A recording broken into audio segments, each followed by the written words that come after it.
By the way, boys, we're live. Yo, promote that shit. Yeah, we're good. We can talk now. I've set it up so we can still talk and get shit over. Just mic in.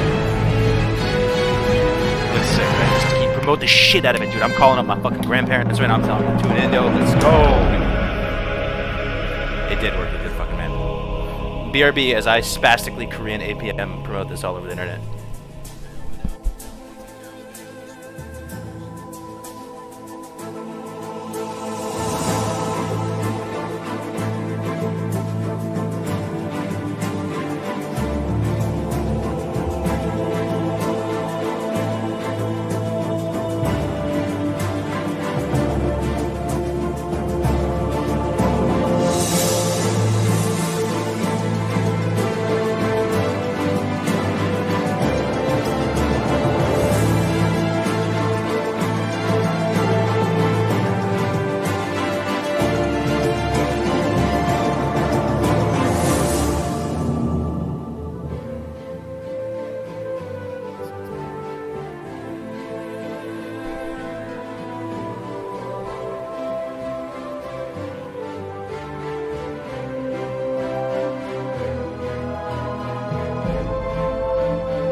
And we are live once again, ladies and gentlemen. Welcome back to Good Morning Azeroth, the place to be, hottest place on the internet, the juiciest drama, right here, talking about classic WoW, the juiciest, freshest, most insane game in the world. I'm joined once again by the bros, Melderon, Defcamp, Dunedain. Look how cute Dunedain is, man. Look at Dunedain. Look at Sharp. He's got a camera. What's different? New camera. Who this? Welcome, guys. Thank you for hanging out with us. I don't know why I'm so hyped. You ever have those days you just wake up and you're just so hyped to be alive? I don't even get a blue post today and I feel hyped. No blue post. Don't matter. It doesn't matter. Yeah, we'll talk about it. All right, guys. Let me put the mic a little away from my face because my energy low. I'm up here. I'm above the camera. All right. Defcamp is the priest, right? He's the priest among us. All right, Defcamp. All right, guys. Per usual. Super big warning. Okay, tell the story real quick, and then we'll do it. Tell the story.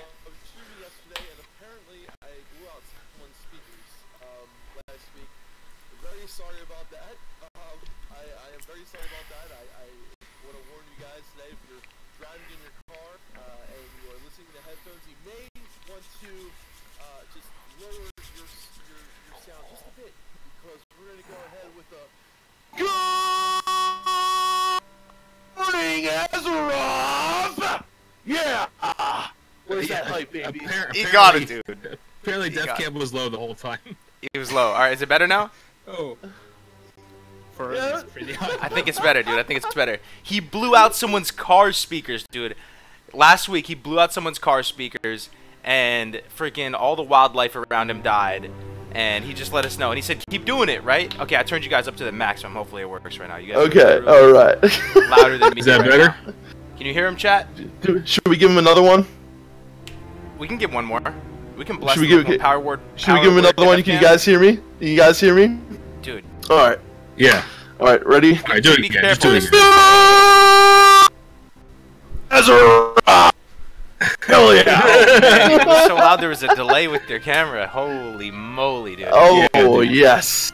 Woo, got the blood flowing, baby, yeah. Hopefully it should be better now. That's how I like it. You guys are literally at full volume right now. Too loud now. Okay. We'll turn it down a little bit. No, it's too Alright, loud. little too loud. A little bit too loud.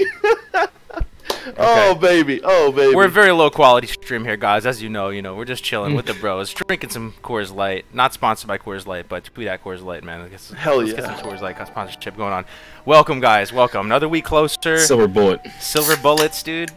Oh, man. So much to talk about, guys. This is your weekly community show. And what episode is this? 14, is it? It's 14. Yeah. 14. Number Can you believe 14, baby. we've been doing this for 14 weeks? That's like a good portion of a year, man. So That's like the year. It is. Yeah, it is like a what? No, the quarter. When Quarter did of a quarter? we started in October, November, something like that? Yeah, something like that. It was definitely last year we started. End of last year. I'm so glad we Vape- actually started Vape this. Nation. Dunedain, good job, man. 27% Yeah, dude. of a year, actually. Okay. I'm very glad we did so as well. This was Dunedain's brainchild. It was, yes, he came up with it. And I'm so glad you have a camera now, man, dude. He's baby. looking sharp, man. He's looking so good. I Alright, thought guys. it was about time to get one. So, rushed to the shop yesterday and got ready for today. What happened? Nice. What did you say? Yo, never forget Rip Yoda, dude. Not as loud as Defcam subscriber You guys alerts. hear- That's funny, dude. So I had a really bad He has Yeah, this so- stupid notification. Cargos, when you hosted me the other day, right, with like 80-something people, and everyone started following, and my following, I had just got my alerts working again, and my follow is Yoda going, right? But it was so loud, and I couldn't figure out how to turn it down. Every time everyone followed, it was just like, I would be talking and be like, like every 2 seconds. It's because you had the huge follow train on Twitch, dude. Your Twitch was blowing up. I know, baby. It was That great. was cool. No, Now I you have loved the it. Star Trek. Yeah, I saw you have the Star Trek alert now, right? But Don't you? Star Wars. Oh, Star Wars. It's Whatever, man. it's It's both. Picard, but it has it's both. It's the best of both worlds. So, Yo. Yeah. The plants doesn't really look good. Is that a Someone Coors said- King can, dude? Is a Bullfrog waterproof? Plants are Yes, pretty sir. bad. That's a Coors King can. dude. But you know, you got to go with the light beer. You know, you got to watch the physique a little bit, man. We got wedding coming up, dude. Lots of people, lots of the classic WoW community coming to show up at the wedding, man. I'm so excited, man. North Tea Mugs. Oh, it's gonna be fun. Brandung Media in the house. So we're gonna, yo guys, there's a few new things to the show format this week. We're gonna try out some things. This is very much kind of a go with the flow type of thing, you know, based on the feedback we get back from you guys. But we're really trying to become kind of a, you know, a community event, man, like a community weekly show. Like, it's not just a one-way thing. We don't want to just talk at you. We want you guys to talk back at us, you know. Unless you're saying something bad, then you get muted and banned. No, I'm joking, but it'll be. But we want it to be like, you know, two-way, not just a one-way thing. And we're hoping to, like, you know, maybe read forum posts from the community, maybe have people on here from time to time, you know, stuff like this. And we're also gonna do this meme competition thing, which I'm really excited for. Shout out to Mamrick. So let me pull up this. This is like the one semi-high production value aspect of the stream. Ready? Ba-bam! Let's see it, baby. Let's see it. It like switches over to this little thing. Alright, so here we go. PowerPoint per usual. You know the drill. Cargo's style. Cargo's PowerPoint, baby. Episode 14, Copyright. guys. So pretty much we're going to start with the greetings. We got it all itemized here. And then we're going to do this classic WoW meme competition. Alright, give it a shot. Go into it with an open mind and an open heart. This is a, you know, kind of an icebreaker. You ever heard of an icebreaker? Where, you know, you get to know people, like lots of people in the chat. The mints. Like the mints. No, not the mints, bro. Like the social experiment thing that you do to meet new people. You know, break the ice, get to know each other a little bit. Yeah. Like the So the mints. you know, it's light and I like the mints though. The mints are good. Yeah, the green ones are my favorite.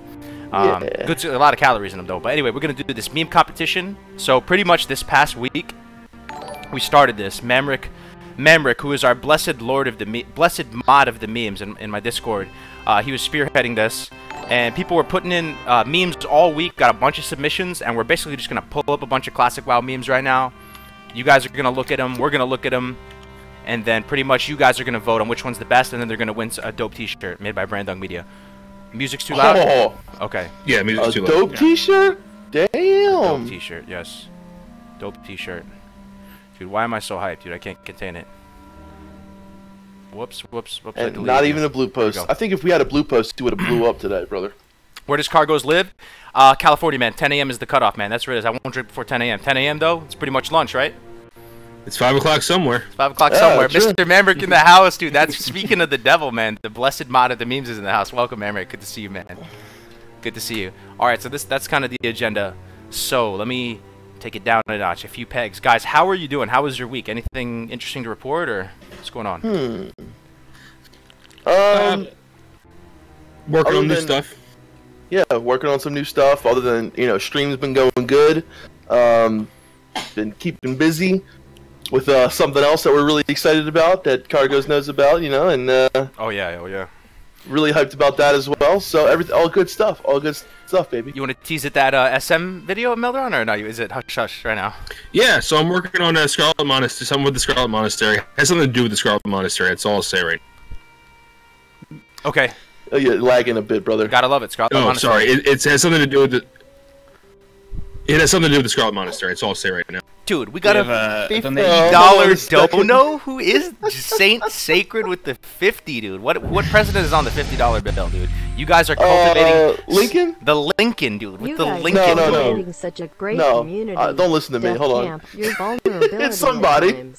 Saint Sacred with a the sense of 50. rawness and genuinity that you just don't feel with other streamers. Oh my Dude, god. how nice of a comment is that, dude? That is so nice. That's a really nice Thank comment. you, Sacred, dude. Thank you very, very much, man. Hit me up in the Discord. I'll Thank give you you, rank, Saint man. Sacred. That really means a lot, That's brother. so nice of you, dude. I appreciate it. It's so fun. I look forward to this all week. I always think about what am I going to say on Good Morning Azeroth this week, you know, hanging out with everybody. Yeah. Wow. So, how was your week? What? You just do another one? Oh my god, dude. No, hold on. He might have done it twice, yo. He might have done it twice. That's crazy. Wow, dude. no, it's That's two crazy. different. It's two different donations. Thank you, Sacred. Thank you, man. I mean, I think you might have done it twice, dude. If you Thank did it you. twice, it's all good, man. Just hit us up. I'll PayPal it to you. Appreciate it, though. Holy Yeah, if you didn't mean to do that, Thank you just so let much, us know. man. No problem, Yeah. no problem. Welcome, everybody. Welcome. We got a good show. Hopefully a good show for you, though. You four have let the robots created a speak. community free of judgment. And a safe place where everyone is welcome, no matter your past. Thank you for Grant being plus real. Grant equals Benjamin. I like that. Great Eagles mention. Ryan Solomon, dude. You're a legend, brother. Hell yeah, thank you so very much, man. Really appreciate it. So, so you got some stuff cooking, right, Melderon? Def Camp has been streaming, killing it with the streaming it. You did the leveling workshop the other day. I love that, man, with Atticus. Yeah, with Atticus. Atticus, great. You guys haven't checked him out. Give him a check. He just made a new video about Warriors. Great video. Knows a lot about Warriors. It was a lot of fun. Yeah, absolutely. How about you doing, Dan? You got anything cooking? Yeah. I made a script for a new video. I cannot say what's in it yet, but it will probably be online this weekend. So yeah. Hush hush, very hush hush. It's a little one. Okay, cool. Good. All right, so without how was your week? My week was good, man. I've been streaming. I've been trying to be more consistent with streaming. I really enjoy it, hanging out with you guys. You know, acting a fool on stream. Just just living our best lives, man. It was a good week. You know, no blue post though. That's one thing I keep thinking about. Yeah, I was a little disappointed that we still have another day in the week though. That's true. It could come out tomorrow. Yeah, it's true. It's true. Never know. Maybe they are trying to build up to a release date. That's what I'm thinking, dude. I think a release date's gonna be coming soon. Yeah, they have been spoiling Within the us, next though. month, Six yeah. updates in a month. You know, that's more than an update a week. So Yeah, we shouldn't get to we should be happy with what we gotten so far. It's pretty awesome. So if they skip a week, they skip a week. No big deal. right, Yeah. absolutely. It's true. Has anyone talked with Kyvax in the chat, by the way? Has anyone like spoken with? I know Yithasens was kind of active in the discords and was talking to people. Has anybody touched base with him? I don't know. I haven't seen him anywhere. So maybe not. I would love to be able to reach out to him. Maybe we should try it. Shit, we should. I mean, what's the harm in trying, right? Right? He's like the hero right now, dude. It'd be great I for know. him to make an appearance, man. Do a dev talk or something with him. Oh my God. I'd be down. Yeah. I'd be down to talk to anybody. So Yep. All right, so we're gonna So move on to. why We're gonna try this 16? new thing now today, guys. This is Mr. Mamrick's meme off. So shout out to Mamrick, dude, the blessed mod of the memes in my Discord. All week, people have been submitting memes, and I really don't know what to expect here. But we're just gonna go through these memes as a little light and polite icebreaker type thing. We'll plow through them, and then we'll see what you guys think. We'll do a little vote. We'll see which one you think is the best. You know, some are homebrew, some are not homebrew. What that means is like if you made it yourself or if you just found it. But either way, let's kick it off, man. So, Mr. Bamrick's epic dank meme off. Let's go. Meme number 1. Or what is this? Okay, some statistics for the week. So we had 31 memes submitted. The number of memers who submitted content was 12. So hopefully that'll be increased next week. That's an average of 2.5 memes per epic gamer girl or guy. All right, excellent, Mamrick. Thank you, man. All right, so here's the first meme of the day. Let's see it.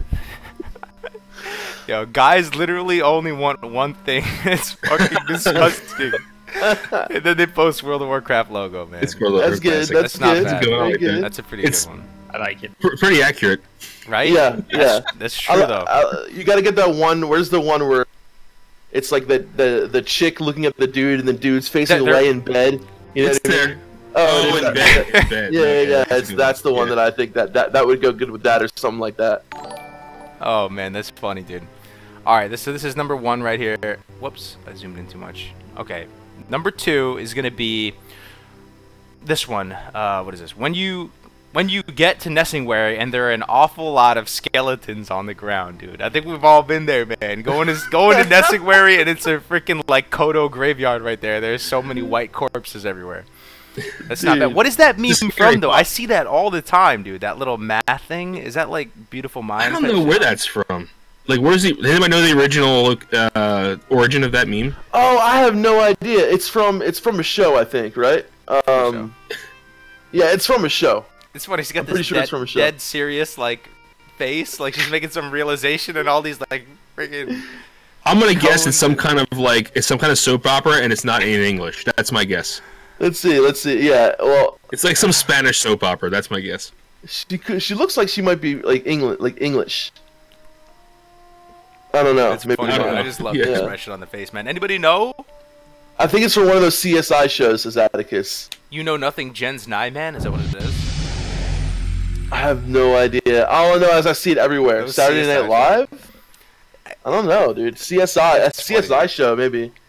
Either way, dude. Yeah, I've had that moment personally. You go to Nestingwary and you're shocked by how many skeletons on the ground. You know, Oh, dude, definitely. And what you just has slowly happened back up here, because you know a rogue's about to open up on you. Absolutely. Yeah. Oh, so Yao start says backpedaling in the she's opposite a Brazilian actress.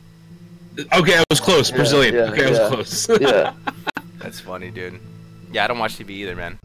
All right, next one up, we got what I grew up expecting to play in the year 2020, some futuristic space level shit with the guy with like VR and he's in a spaceship and it's fucking classic. Dude, that is good. I love that. That is fucking it's, good. This one's yeah. really good. Stranglethorn Veil.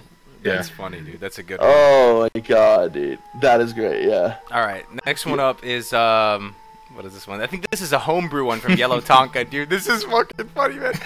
Little fat pudgy kid with the VR goggles on the beach. He could enjoy the actual beach sights, like beautiful waves. Instead, he's got the VR on, looking at the barrens, dude. That's funny as fuck, man. That's awesome. That's good. That's good. Oh, God, dude. I fucking love it, man. Dude, anything about WoW just makes me so happy. That's creative Like, too, Yellow. oh. You homebrewed this, man? Hell yeah. That's what I'm talking about. All right, Dude, next, yeah. let's see. Next up, we got this one. There is a 2,000-year-old tree in South Africa known as the Tree of Life. And you got Sylvanas looking at it through the blinds. I'm pretty sure someone put those blinds in front of her, right? Obviously, that's not from Yeah, a they WoW. did. Yeah, they So did. obviously a retail meme, but pretty freaking good. Pretty good. I love how the kids look like they're trying to defend the tree. It looks like they're like holding hands, like, no, we will not let you bulldoze this tree down. That's right. That's pretty funny. Nemric said that the theme of this week was Horde, and this is very Horde themed. Okay. Right? That's funny. Okay. Okay, got it. Gotcha. Okay. Gotcha. That's a good one. Yeah. It's a freaking destroyed Teldrassil, right? Okay. Yeah. Alright, Yeah. next one. Yeah, Let's see this one. Yeah. This is another homebrew one. Let me see. Battle for Azeroth. Battle for Azeroth. People will trade quality for ease every time. It may be crap, but hey, it's convenient. Dude, so true. So much truth. Oh, we have a dare in chat and super chat, Cargos. Cam Weber Cargos, you want to slam the rest of that Coors Light? Are you actually testing my ability to consume Coors? Do it, brother. Do it. Come on. And I'm sure he's doing it right now, but we You can't won't see him. Slam the rest I'll of see that him in a Coors second. Light. Is he alive? Easiest clap think of my life, dude. Oh, he just did. Flat, brother. Hell yeah. All right. Thank you for the 5, Cam. Appreciate it. Moving on to number 2. All right. Battle for Azeroth. Yeah, dude. People will trade quality for ease every time. I don't know. That's not really classic. You know, the classic people, but definitely some people definitely do that. Yeah. I mean, yeah, some people do, but not me, bro. All right. Next one up. Okay. This is. Oh, I love how they recreated that meme actually in the WoW graphics. That's funny. So me, live servers with more quality of life features, better graphics, dynamic game encounter design, engaging quest lines, ways to gear up, and repeatable, challenging small group content, progression systems existing outside of raids, PvP at max level, interesting map designs, pet battle systems, incentives of world PvP, more than 3 battlegrounds, arenas, expansions of worth cosmetic races and classes. And you're still looking at Vanilla, dude, because she's got Hey, that look at donk. Vanilla. Absolutely. Like, look at her face. Because Vanilla So is true. perfectly imperfect, dude. Oh, beautiful. funny. It's It's nice beautiful. because they really nailed it.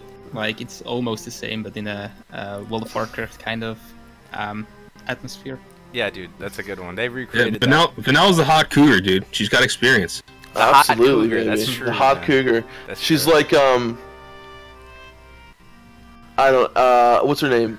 Eva Mendes. Yeah, there you go. I Yeah, learned yeah. at an early age Yeah. that the older women were the You play. said you learned that at age 8? No, dude, at an early age, dude. Not Oh, at age 8. I thought you I'm said you just learned that at age 8. I'm like, damn. Oh, dude. Yeah, Okay, we got one more. So this is the last one. Warrior I like this players, Wind Fury Totem. Free totem. Just drinking it, baby. Yes, dude. You know what's so funny, that's man? funny. Like, you go into any horde raid Bet. and You won't and slam you the see, next oh, we got one. another $5 there. You Still won't on slam the video. next one for me. Oh god, dude, it's a fresh one, dude. Okay. If it was like regular size, I would do it, Faith. But We this gotta dude, keep this him is. sober. I'm gonna pass out on stream, dude. Yeah, we gotta keep Can't him do that. sober, See, man. if you're telling the truth, you better go on Discord and pop me a link to that right now. Yo, What? thank you for the faith, man. See, Blue just Post keep just spamming released. Blue Nah, you're Post just trolling, you're released. trolling. Let me see, dude. Let me see. I have a Blue Post tracker. No, there's not. Blue post tracker. I have a blue post radar. Nope, nothing, bro. I got it right here. Nothing. Last one was Welcome to the Caesar. Dark Moon Fair, dude. 1 hour 29 minutes ago by Blizzard. Yep. Nothing yet. Nice try, though. Nice try. All right, Wind Fury Totem. What is this from, though? Is this like Curious This George? is or so some good. shit? That's like Curious Curious George, George, yeah. yeah. This is so good. I love this one. It's my It's favorite. so true. Yeah. Dude, you know, the fact is, I love going into raids, and every warrior be like, Shaman, Wind Fury, Shaman, even Dokken does it. And Dokken, I love you, brother. But I remember raiding with you last time, I was like, where the fuck's my Wind Fury totem? Like, where is it? That's funny, dude. Caveman, angry. Caveman, need Wind Fury. It's a hell of a drug, right? It's a hell of a drug. Like that Mizuno Yeah, it is. video. It is, bro. Even in low levels, man. Oh my god. We were tanking Scarlet Monastery last night, and I'm like, where's my Dude. Wind Fury? Yeah. Dude, how about how much DPS I was doing? Like, so my guy was level 39, and there were pools where I was pulling like 250 DPS. Yeah. Crazy, dude. Crazy As an fucking enhancement Wind Fury. As an enhancement shaman. Yeah, look at Dokken. Dude. Need more Wind Fury. We got some Twitch Prime subs in the house, dude. Smoker Ren, everything Amy, dude. Thank you guys for so much for supporting the channel. Really appreciate it, guys. Welcome, welcome. You are among friends here. Thank you, Smoker Ren. Is that Mooflake? I think Smoker Ren Mooflake. is Mooflake, dude. Let me check. I'm pretty sure that's Mooflake. That's crazy. Welcome, Mooflake. Yeah, dude, we gotta finish that warrior guide, fam. All right, guys. Oh, yeah, baby. So we got the memes here. We're gonna finish it off now. Then we'll move on to the next thing. So I'm gonna drop a straw poll in the chat. Oh, here surprise. we go. Here we go. Here we go. Surprise, Straw dude. polls. Surprise! Drop If a you could straw. please vote, I'll go through them again as you freaking vote. All right. So we got number one. This is number one. Number one is the guys literally only want one thing and it's fucking disgusting. Right. Number two is this nesting where a corpse one. With the Brazilian actress, yeah. Yep. Number three is this, you know, what I grew up expecting to play one. Number four is the pudgy kid with the VR goggles and the barons. Number five is Sylvanas looking through the blinds at the 2,000-year-old tree. Number six is this Battle for Azeroth one. Number seven is this vanilla one that they recreated versus retail. And number eight is the monkey with Wind Fury Totem. Okay, as you guys vote though, let me show you what people are gonna win. Let me show you. I already know what's gonna win. There's actually a prize here. Okay, let me. How do you win? Just whoever. The straw poll. Oh, gotcha. Okay. Wait, but By the way, this is so funny, dude. Did you know that Platinum WoW has a second channel where he eats a picture of Eon Hezakostas every day? No? Look at this. He's done this for months and months. Look, he's literally are you serious? eating a picture of Eon Hezakostas and drinking it with water, and hasn't told anyone. This is the funniest shit I've ever seen in my life. Dude. Platinum. He has months and months of him downing. Look at this. Another one. Another one. Dude, it's so funny, bro. Can you link that? I have to wait. I have for it on the to stream come right up now. on You can stream. see it. Yeah, Like, we'll see in a second. he's yeah. eating pictures of Ian Hezakostas every day you in So Classic, serious? and he hasn't told a soul about this. This is just Platinum. so funny to me, dude. He has a whole separate channel. Dude, Anyway, I love guys, Platinum, dude. Platinum is guys. Wait, you need some love for Platinum in the chat right now. He is amazing. he is amazing. He's amazing, dude. He's a very talented individual. Mhm. So, all right, here we go. It's still going. Can I just say that number 8 it's okay, but who needs Wind Fury if you have? Oh, here we go. Right. Right. What do you have, Paladin? Mr. Alliance, dude. Platinum's I'm in here, sorry, dude. man. That's funny, bro. Platinum, welcome, dude. This is what you guys win. How cool is this, guys? Check this out. Our good friend of the channel, Brandung Media. He's a member of the community just like you. He's a very talented individual. He can draw. Very He talented. can make little fucking plague particle things float across the screen. Like, Platinum. Oh my god. that's so funny, dude. It's so good, dude. Oh my god. He didn't tell a soul. We're at these content meetings and he's just saying nothing. He's like, oh, by the way, I eat pictures of Ian Hezakostas every day and post it on my But second wait, YouTube but channel. Platinum, why? Why do you do It's it? his vitamins, dude. It's his vitamin A, B, C, D. Dude, look at that artwork. That is. But I have the a question. flagrant- Why is it Oh my Ion and God. not Jalen Breck? That's my question. No, it's Ion, because Ion is the hope, dude, I guess. Check this out though. So this was drawn by at that, Brandung dude. Media, guys. Look how sick this looks. There's like an Oh abomination. my god. He's got a nipple here, dude. There's a gnome and best in slot gear. He's got the Tier 2.5 shoulders. He's also got What's that arm? the The mace. mechanic arm The or mace something? is from Nax. It's the Nax trash mace. what is it called though? I forget. The arm, right? The mechanical arm or something? It's off of Nax trash. That's all I know. I forget the name of it. Someone help, dude. It's the Nax BOP trash Nax mace. trash. Yeah, Some mace. kind of That's what it's mechanical arm. called. Anyway, so he's killing this abomination. How cool would this be on a t-shirt?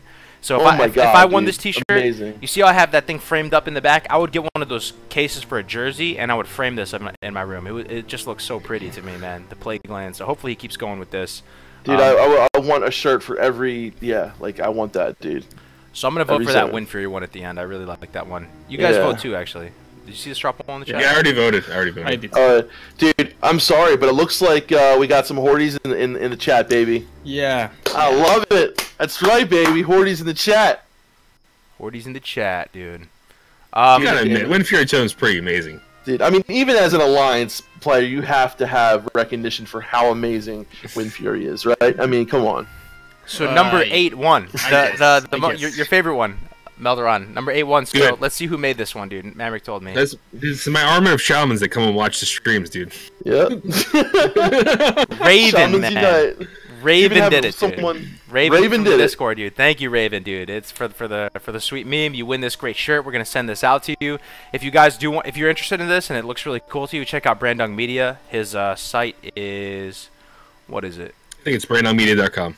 Brandungmedia.com. Yeah, so he's got, really cool t-shirts. He draws this stuff by himself. We're not sponsored or anything by Brandung Media. He's just a member of the community. He's independent like you. He's really talented. He can draw like really well, God damn it. clearly, and he's doing he's doing his thing. So check out Brandung I mean, Media. he's an artist, baby. He's Yeah, an man. artist. If you want Yeah. like logos, banners, any of that stuff for whatever reason, man, check him out. Misplaced servo arm. That is it. And there's the link right there. It is called the Misplaced Servo Arm cargoes, not Nax Trash Mace. Dude. Oh, Yeah. There we go. There's the site. Go ahead, give him a check Misplaced out, servo guys. arm. Argos, if people want to get on this, they're going to join your Discord, correct? on the meme off. Yeah. Oh yeah. Join my Discord, and there's a meme channel, Dank Memes channel. So just post it in there and tag at Mamric, MAMRIC, and Platinum cracks me up, man. Yeah, go in the Discord channel and post it in the Dank Memes channel. But dude, look at this though. Look how many videos that Platinum has for eating Ian Heizekostas. You can see it on the stream, guys. This Oh is my god. more videos than he has on his actual channel. He's literally Yeah, uploaded he's a this video guy. every day, an 8-second video of him eating a picture of Ian Heizekostas. Why is this so Wow. fucking funny to me?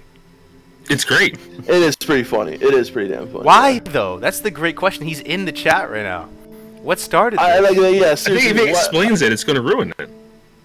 Maybe not. I don't Maybe know, he's maybe the not. hero we deserve. We all deserve, man. Who, 'cause- Ion? No, Platinum. He's No, been eating Platinum. pictures Well, of I Ion. think Platinum is. Hell yeah, dude. Hell yeah. That's funny, dude. that Wow, that's so funny. cracks I love me up, watching man. him eat it, dude. It's great. Oh, I know.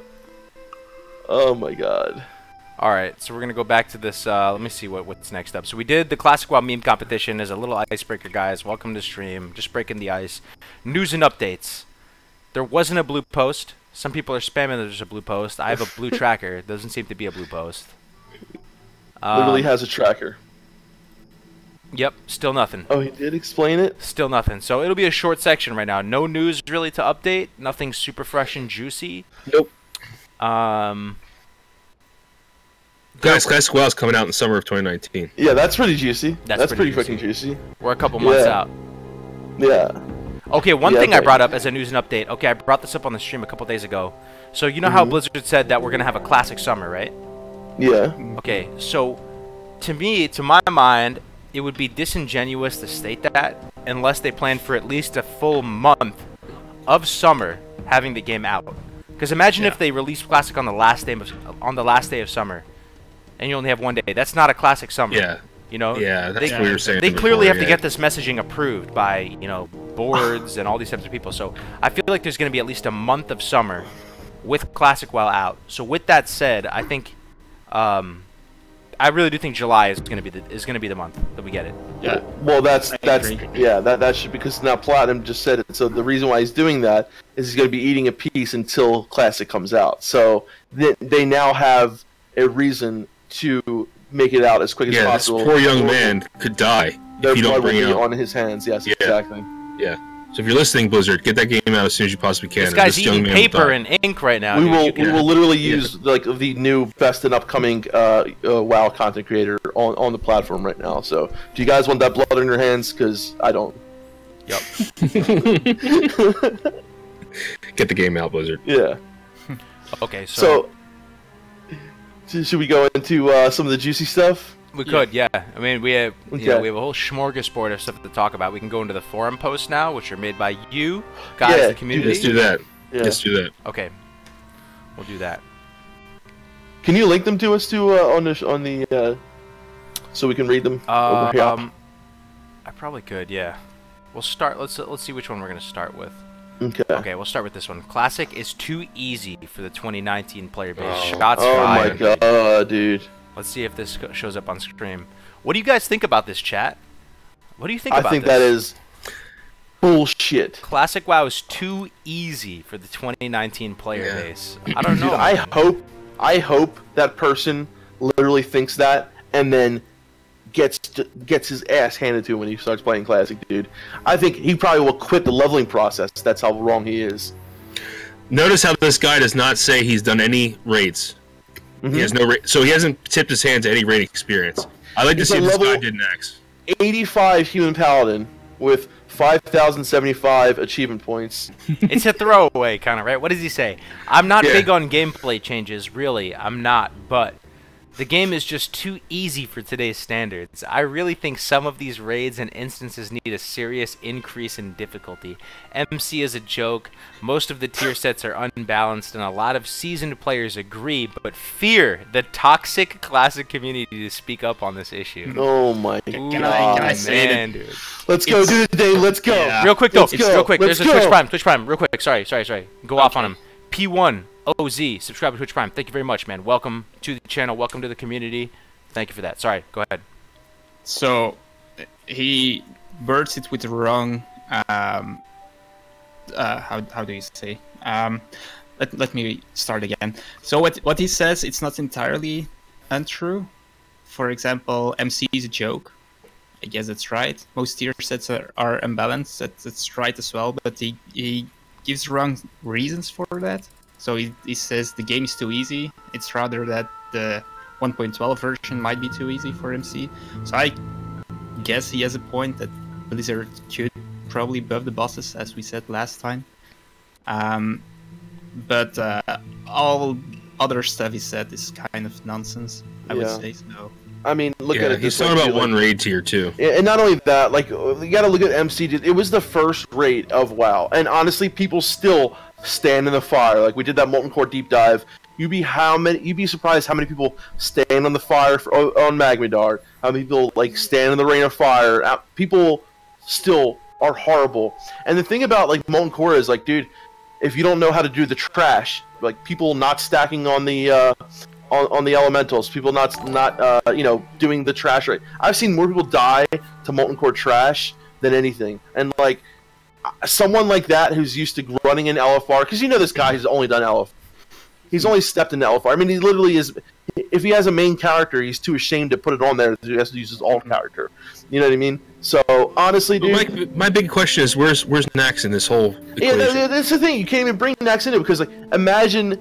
I mean, let's not even talk about Nax. Let's talk about BWL, AQ. Like those raids are still. I mean, the guy comparing to those to LFR is like comparing like apples to oranges. I mean, and not even bringing up Nax, dude. Nax, it's unbelievable how difficult if someone's not prepared. Yeah, DefCam, Nicholas brought up a good point. You told people that standing in the fire gives you a haste buff. You got to stick with your. Yeah, Nicholas, that's right. It does. 20% haste. Yep. So stand in the fire, guys. Yeah, stand in the fire. He's probably never even gotten the red Defias mask before. Dude, I mean, dude, from my perspective, like, even the leveling, I'm starting from level 1, dude. Like, so the leveling is obviously more challenging, right? And that is honestly not to be understated, guys. Like, the leveling is a legitimate piece of content. It's a huge part of vanilla. And it's night and day between retail and classic WoW, right? So and different. then, even if I'm going to go and, like, get into this guy's mindset and say, yes, I've heard lots of people who played both retail and WoW, and they say, like, yeah, Mythic Plus is harder mechanically and all this. But there's different, like, there's different sort of ways that it's hard. Like, you have to grind more, you know, in Classic to prepare more. You have to go out there and farm more consumables. You have to go out and do more weird stuff. And the other thing is that, like, when you get to that, let's say that you've done it all, right? Let's say if you're like Taladrill or Ale, you've done Nax, like, this is easy clap to you, you know all the fights, right? Then you start thinking about the game, like, from a John Madden perspective. Like, you start thinking about the whole server lifespan from Molten Core all the way up to Naxxramas as one game, and, like, how fast you can complete that game. And it starts to get those yellow markers out. The whole server lifespan becomes something that you're not necessarily as emotionally attached to. Like, you're not as emotionally attached to your one character. That's when you start to think about fresh, like, how fast can I clear Molten Core? How fast can I clear Naxxramas? Well, see, dude, there's two big points that I think a lot of people fucking forget when they start looking at mythic rating versus Naxxramas, Encourage. Okay, you know, nowadays the amount of players have different abilities to get out of things. So, like, almost every class has a movement ability. So, you know, getting out of the fire becomes a lot easier. Not only that, but the amount and how much add-ons have progressed. You know, using weak auras, it'll tell you everything you need to do for the raid. So, I could argue that how much the abilities that people have now to get out of mechanics, to just bypass mechanics, all these healing cooldowns people use to just bypass mechanics, all these crazy, you know, bubbling, doing all the every class has some kind of damage mitigation, you know, whether it's ice block, whether it's bubble, whether it's deterrence, whether it's Shadow Priest. Everyone has, like, a different ability to get out of something quick, to get out of something to get no damage. But the main thing is, dude, look how much different add-ons have progressed over time. Like, the whole difference between weak auras and how much it helps you. Like, people can literally sit there, tunnel bosses, look at one thing, and it tells you everything you have to do. You couldn't do that back in vanilla, and you won't be able to do it in classic. Hopefully. So, no, you won't, and that is a huge difference. Huge difference. No, what I mean is hopefully the add-ons are limited. No, and they will be. They will, because Blizzard said they're going to stop certain add-ons. They're going to stop Decursive again. And look, I've done the Mythic raid scene, and I've raided in vanilla, and I will 100% say they are two different animals. But you can't say, like, okay, that this one's hard because of that, and this one's hard because of this. They're completely different animals. Completely different animals. I see. You got another donation in the chat. Bradley Lockhart. What's up? What's with the erect PvE E-Peens? Can't wait to bump into Def Camp on my 3-minute mage. Enjoy this beer, Cargos. Good work, deserved. Thank you. What's an E-Peen?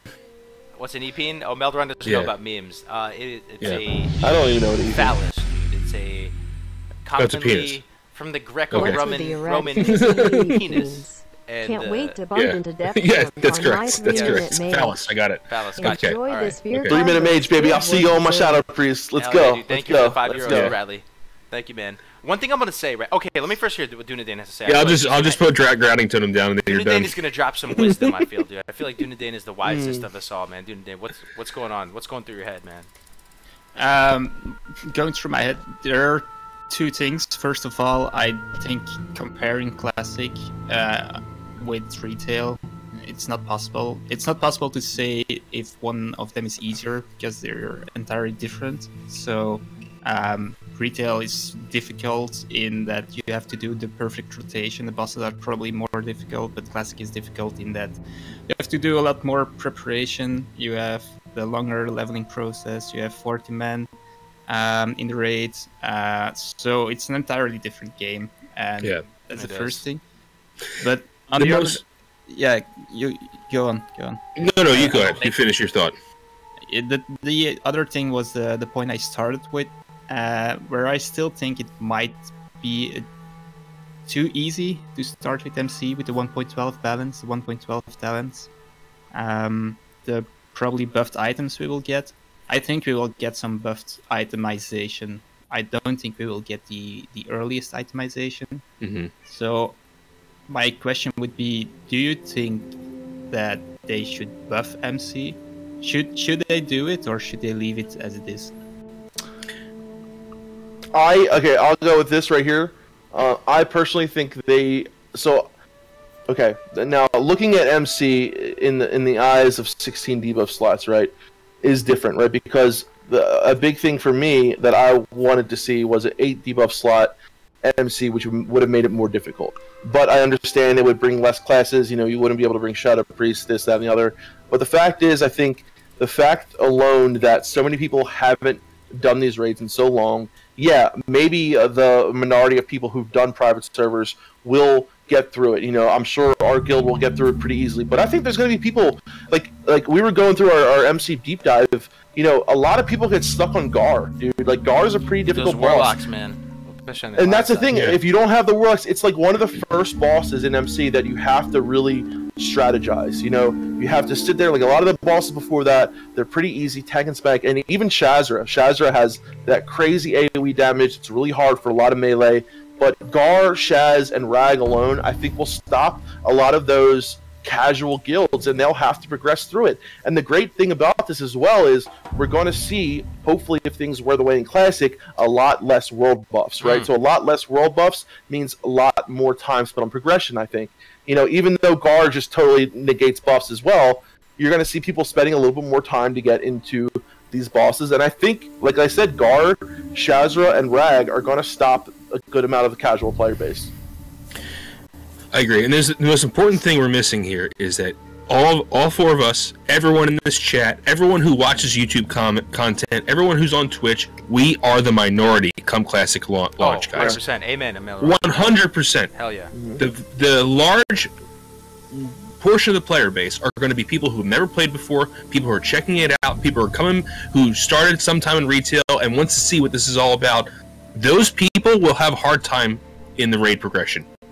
And imagine a guild right now that's formed with just retail people. Mm-hmm. What are they going to do in That's what it MC? feels like, dude. When you go to the Classic WoW forums, bro, honestly, I feel like they're different people, man. Like, we're kind of insular a little bit with the private server community and all the people playing on these servers. Like, when I go to the official Blizzard Classic WoW forums, it's a different vibe to me, dude. The whole, like, level of understanding is different. I don't know if you guys picked that up, but Yeah. Yeah. it feels very, like, alien to me. I don't know. People will be wiping in MC. It's going to happen come Classic launch. It's going to be a whole new experience for a lot of people. And so Classic is difficult in different ways, right? Like you said, it's a different beast. One thing I will say, though, so humoring this guy's point, and this is something I saw Two Dads in the chat. Shout out to Two Dads, dude. Two Dads is awesome, dude. Anyway, I think that it all ties back to PvP for me. So PvE content, especially with a static game like Classic, can only go so far. And I don't necessarily mean that in a bad way. It could go the distance in the sense that, let's say the PvE content becomes PvP-ized, if that makes sense, where you have to have that competition against other players for the content to become immortalized. So yes, PvE content could go the distance, but it has to be with respect to competing on clearing it faster than other people or something. It almost all ties back to PvP for me. And I think Classic WoW has amazing legs to stand on as a PvP platform. And it does. When you start to think about the PvE side of the game with a PvP side of PvP mindset, not in the sense of you're killing the other people, but you're competing against other guilds. Let's say Blizzard releases a new server, Nax is available on launch, you're watching people scramble to complete Nax faster, stuff like that. It almost has to tie back to PvP in some way to immortalize the game, but I do think Classic WoW can be immortalized, and I think that the content is there for it. Yeah, and the PvP portion of the game is completely...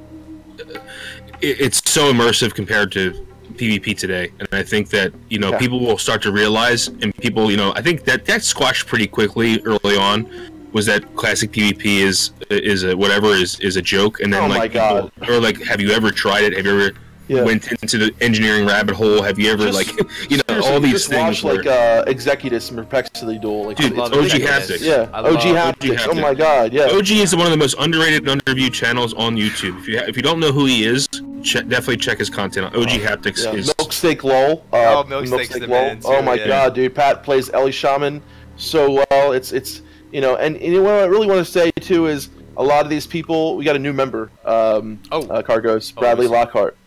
Oh, Bradley with the membership, dude. Welcome, dude. Welcome to the channel. Welcome to the community, man. Good to have you here, dude. But like I noticed a lot of these people, and maybe this is just me. It seems like a lot of the people who say, "Oh, MC is easy," this, that, and the other, are probably people who are just hearing this through their grapevine, just regurgitating the shit that people have said, and probably have either never done it or did it so long ago that they played vanilla. Like I think, for the most part, man, a lot of, like I said, a lot of people are going to get stuck in a lot of bosses in MC. Yeah, there's going to be the people that progress through it, but there's the people that progress through mythic raids in one day on retail too. Like what was it?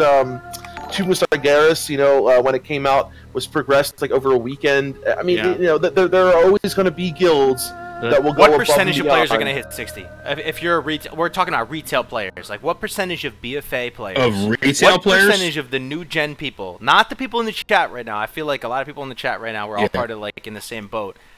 Guess chat. We need to get the chat involved too, guys. Guess what percentage of like players who are hitting the game after a long time are going to get to 60? What are you guys' guesses though? So yes. Oh, me 30%. Wow, right off the bat, snap 30, huh? That sounds about right to me, honestly. Maybe a little bit more, I'm going to say, but over more time, you know what I mean? So it depends. If you take into account those who don't even want to try Classic, if you only take those into account that want to give it a fair chance, I would say it would be a lot more, like 60, 70%, maybe more. If they see how good it is, or if they see how fun it is compared to what they're playing right now. I hope Dunedain's right, I man. think because it's probably a good thing for the game, right? If more people get 60. No, it is. It is. I just don't know if if grind people who... that's part of the difficulty, though. People have to understand. Like, yes, it's not like necessarily the most mechanically different, even though there's all types of like RNG in Classic WoW that like you could get lucky with you could get unlucky and die out in the open world or whatever. I mean, there's all types of like non-traditional levels of the difficulty in Classic WoW. And I'm just trying to say that the leveling experience is also going to be a big barrier to entry. Like some people will not make it to 60. It is a grind. Yeah. Dude, the 50s, the 50s are rough. The 50s are rough. But you know what I would say? If they get to 50, they will probably get to 60, right? But I think most people quit in that range. I think if most people quit in that 45 to 60 range, I think that's where it stops. I think it's 30, absolutely. I think it's 30. Really? 30, like 30s. I think there are also going to be people that we're not even thinking about that are going to just like really take their time leveling and just might take like I know people who literally will not get to 60 because they'll make an alt, get to level 40, make another alt, get to level say 30, get to make another alt, get to like 50. There's a lot of people I think will just enjoy the leveling process by grouping up with friends, doing dungeons, you know, maybe getting bored of a certain character, like taking months to get to level 40 or whatever, and making a new character. Like, we got to look at the percentage of people who are just going to be leveling, and that's going to be their main portion of the game. Yeah. I think that'll be a pretty decent amount of people. That's another thing. I'm trying to create a meta for duo leveling and all that, but yeah, that's a separate thing. But that's the thing, like what's so good about Classic is you actually can, if you're a casual player, right? Because casuals, like, unfortunately don't have that much to do. I mean, retail is a casual game now, but, you know, it's all the same shit over and over again. The beautiful thing about Classic WoW is you can be a casual player and have the leveling process be your main bread and butter, and actually still be rewarding and like awesome and fun and engaging and role playing and all this connected to your character. Like, you can't get that in retail WoW at all. Yeah. You can spend so long in the leveling process, you know, in vanilla WoW. Sarmonican, you think 20 to 30%? Shout out to Sarmonican, by the way, dude. Massive supporter. Sarmonican, what's up, brother? Sarmonican, dude. You've been freaking making splashes with all your contributions, man. Dude, you're the man, dude. Good to see you in the house. I do think that that this guy, like, from the outside looking in, I could see I could see how the game would appear to be simple and easy. But I do think it's the type of thing that once he gets into it, he'll kind of realize it's different, you know? I don't know, like... Yeah. On a surface level, if you're looking from the outside in, could you understand why people might think vanilla WoW looks kind of simple? I don't know. Yeah. Oh, yeah, absolutely. No? I know. I can because of the limitations on, like, you know, people always say, oh, it's one-button rotations. Yeah, exactly. That kind of thing is where I see... Yeah.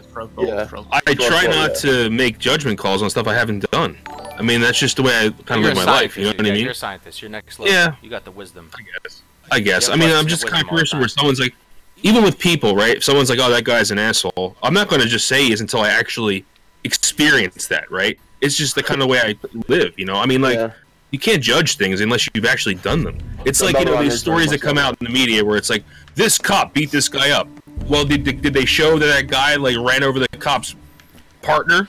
You know what I mean? I think you're a minority though, Melron. You're actually skeptical. Yeah. You ask questions, you think, man. You're a freak. Yeah, he's a scientist to the degree, literally. Like, he really is. It's true. That's one thing that impresses me about you. You never just take shit at face value like that. You always think about stuff. That's amazing. Because there's always a gray area, dude. The world is gray. The world's not black and white. That's the thing. The cool thing about WoW, though? Classic WoW is gray. It's not black and white. It's not rock, gray, paper, scissors. It is gray. It is the most It sandboxy is so version gray. of WoW, dude. And one thing I was going to ask you guys is, you know how Classic WoW have like these items that have such like a really cool reputation behind them, like stuff like Tidal Charm, stuff like Skull of Impending Doom. In TBC, did they still have that? Did they still have items that had a really like juicy reputation that people really sought after? Was that a thing in TBC? You know. What do you, Okay, so I'm sorry. thinking right now, in Classic WoW, like, you have all these tooltips, and there's a lot of these tooltips that are shared across multiple abilities and pieces of armor or whatever, right? But even still, they built up reputations. They built up, like, you really wanted an item. It had a reputation that you really wanted to go for it. In TBC, was that still as much of a thing? Yeah, it was still there. It's less. Definitely less so. Yeah, I remember a lot of names of vanilla items, even from before I played in private servers, but I remember way less from the Burning Crusade. So I can remember a few. I don't know if it's like the same as in vanilla, but for example, for a priest there was the now we need the name, right? What? The Primal Mooncloth set. Was the moon. You talking about for Burning Crusade? Yeah. Yeah, you had your Mooncloth set. So that was your tailoring set that you made. Yeah. Yeah, that was pretty good, and that was really good especially for like just hitting level 70. Like when you just get that, amazing. But you know, I feel like in vanilla, right, there was in the Burning Crusade you had more items to go around. So like if you didn't have your tier, you could get this, you get that. But I feel like you're right, dude, Cargo. To a certain extent, like every when you first can get Rocktalar, you want that bow. It's like the best item you can get for priest, benediction, like these amazing items that are locked behind epic quest lines that are like locked behind epic items that you have to get through the major domo chest, and then you have to get another item. Like in vanilla, like you really got that was these epic items that had these stories behind them, that had these like really cool and the people would see benediction back in the day and be like, holy shit, that priest is a badass. You know what I mean? Totally, dude. Totally. Yeah. I mean, but okay, I like how you said benediction. So you know how benediction, anathema, Rocktalar, they were like, they had such swag to the items. Like, did they still have that? Did they still have that in TBC and Wrath and stuff like that? Like that same a little bit. Of, like, I think it cargoes, like as the time went down, it was like a sliding scale going down. I mean, because even look at like Thunder Fury, look at the I think like of course you had your Warglades of Azeroth, which were legendaries, of course, but you had you had your gear that came. I think it was a sliding scale down. Like you had these epic items in vanilla WoW that had these like epic stories behind them, that had these really cool things. TBC had items that were like really great. There were a lot of tiers, so you were always constantly like upgrading more. Whereas in the vanilla, I feel like you could have an item, say like Ashkandi, for all vanilla, and never like replace it, and it'd still be good. You know what I mean? Yeah. In like a PvP scenario or things like that. Vanilla items were still good in TBC, right? Like some of them. A lot of them were, yeah. I mean, like a lot of people, dude, stuff like that. Yeah. Especially like your high warlord set, like when you first started PvPing. Like I remember when I first started PvPing on my rogue in the Burning Crusade, I was still like wearing all my PvP gear that I had from level 60. Warriors with tier 3 could tank Karazhan. Yeah. So. Yeah, like, dude, tier 3 was so amazingly good. And that's the thing, though, like, you had so limited amount of people that actually did tier 3, got tier 3 back in the day, that you had people, like, with Ashkandi for 2 years, You had people with BRE for 2 years. You had people with Spinal Reaper for 2 years, and that's why those items became so, like, known for being, like, this item is so cool, I had it for so long, like, This item was like on my back for fucking 2 years. You know what I mean? Well, what do you feel about the power level scaling into TBC? It was pretty severe from my perspective. I felt like it was actually pretty dramatic. It was. And still, I mean, especially the TBC for never seeing it before. Yeah. So you think it was pretty severe compared considering to considering the little amount of people who actually had T3, yeah, right. Take that into account as well. Mm-hmm. So most players didn't even go into Nax. Well, most players didn't go into Nax. Even a smaller percentage got loot from Nax, and even a smaller percentage actually cleared Nax. Right. If I remember correctly, yeah. Go ahead. I'm sorry, Mel. No, that's it. Yep. No, if I remember correctly, like being a level 60 player, most people when I would inspect them, they would have dungeon blues, a couple pieces of like I'm talking about the majority of people at level 60, right? Most people I would inspect would have some dungeon blues, a couple epics, maybe a piece of tier 1, tier 2. And those epics are prior from 20 minutes. Yeah, exactly. Or from a lot of ZG gear, right? A lot of ZG gear. And you would see occasionally a person decked out in tier 2, occasionally a person decked out, with benediction in all tier 2, and then occasionally, really rarely, like a person in tier 2.5, like fully decked out in tier 2.5, and then towards the end, like once in a while, rarely you see a person decked out in tier 3. And it was like nowadays on private servers, everyone's decked out in the tier that's out right now. Like that is not what it was like in vanilla. I wonder what For the percentage most of the part, player people base were actually in had dungeon full tier blues. 3, man. Back in the day, like real vanilla, like you think 1%? Less than 1%. Yeah. Yeah. Damn, dude, how legendary must you be feeling? That's the thing, man. It was. That's why this whole post, it just doesn't make sense. You know what I mean? No. It's like, yeah, in private servers you have a higher percentage that are in T3, of course you do, but it's still going to be challenging. Considering how much time and effort's got to go to consumable farming as well. Yep. Let's not forget all that. Bradley, so you have the mechanics. €5 right now, dude. When is the STV fishing comp likely to be released? Sunday fishing for hat and boots on my level 19 Biss Twinks was the most fun I've ever had in WoW. Does anybody know? When is the STV fishing comp is likely to be released? The competition, dude, like, hat and boots on. The competition is likely to be released. I have no idea. Fun I've ever had in WoW. I remember. Well, and what do you get? You get the that epic fishing stuff you can get. Set. Well, only one person can get the fishing rod, right? Yeah, then I think so. Then there's like the boots, per the competition, hat. I think. Yeah. Patch 1.7. 1.7. There you go. What is 1.7? What is Which that? will probably be Phase 3. If my guess. No, sorry, Phase 4. Phase 4, Phase 5. Phase 4, probably. Yeah. Yeah. Find out which 1.7 is. Because 1.7 was No. Is that Dragons of Night? No. It's right before AQ. Right before AQ. So maybe Dragons of Nightmare. 1.7 was. It's ZG. ZG. Oh, it's ZG. Okay. Yeah. So it's Phase 4, right? Yeah. Wow. Yeah, Phase 4. 4, right? Yeah. Is that when you can get the piranha item where you go into the water? You have like aquatic form, kind of. Love that thing, dude. I think that's where you get that. Yeah, it's from winning. I think it's from winning it. Dude, fishing is not something. I've never done fishing. Never done fishing, but I plan on doing it. I'm leveling it on my main now. Yeah, definitely. Yeah. But like I like a lot of times as a priest, like I'll be like, oh, I'm not gonna do first aid because I'm a priest. Like, dude, being a shadow priest having first aid is really fucking helpful. Like, cause you don't have to drop out of shadow form if you want to heal, So I'm gonna make sure like I'm gonna do my cooking all the way up, my fishing all the way up, everything. So I'm excited for that. Hell yeah. So what's our next forum post? Alright, so what's the consensus here? He's wrong, right? You think we spent a lot of time.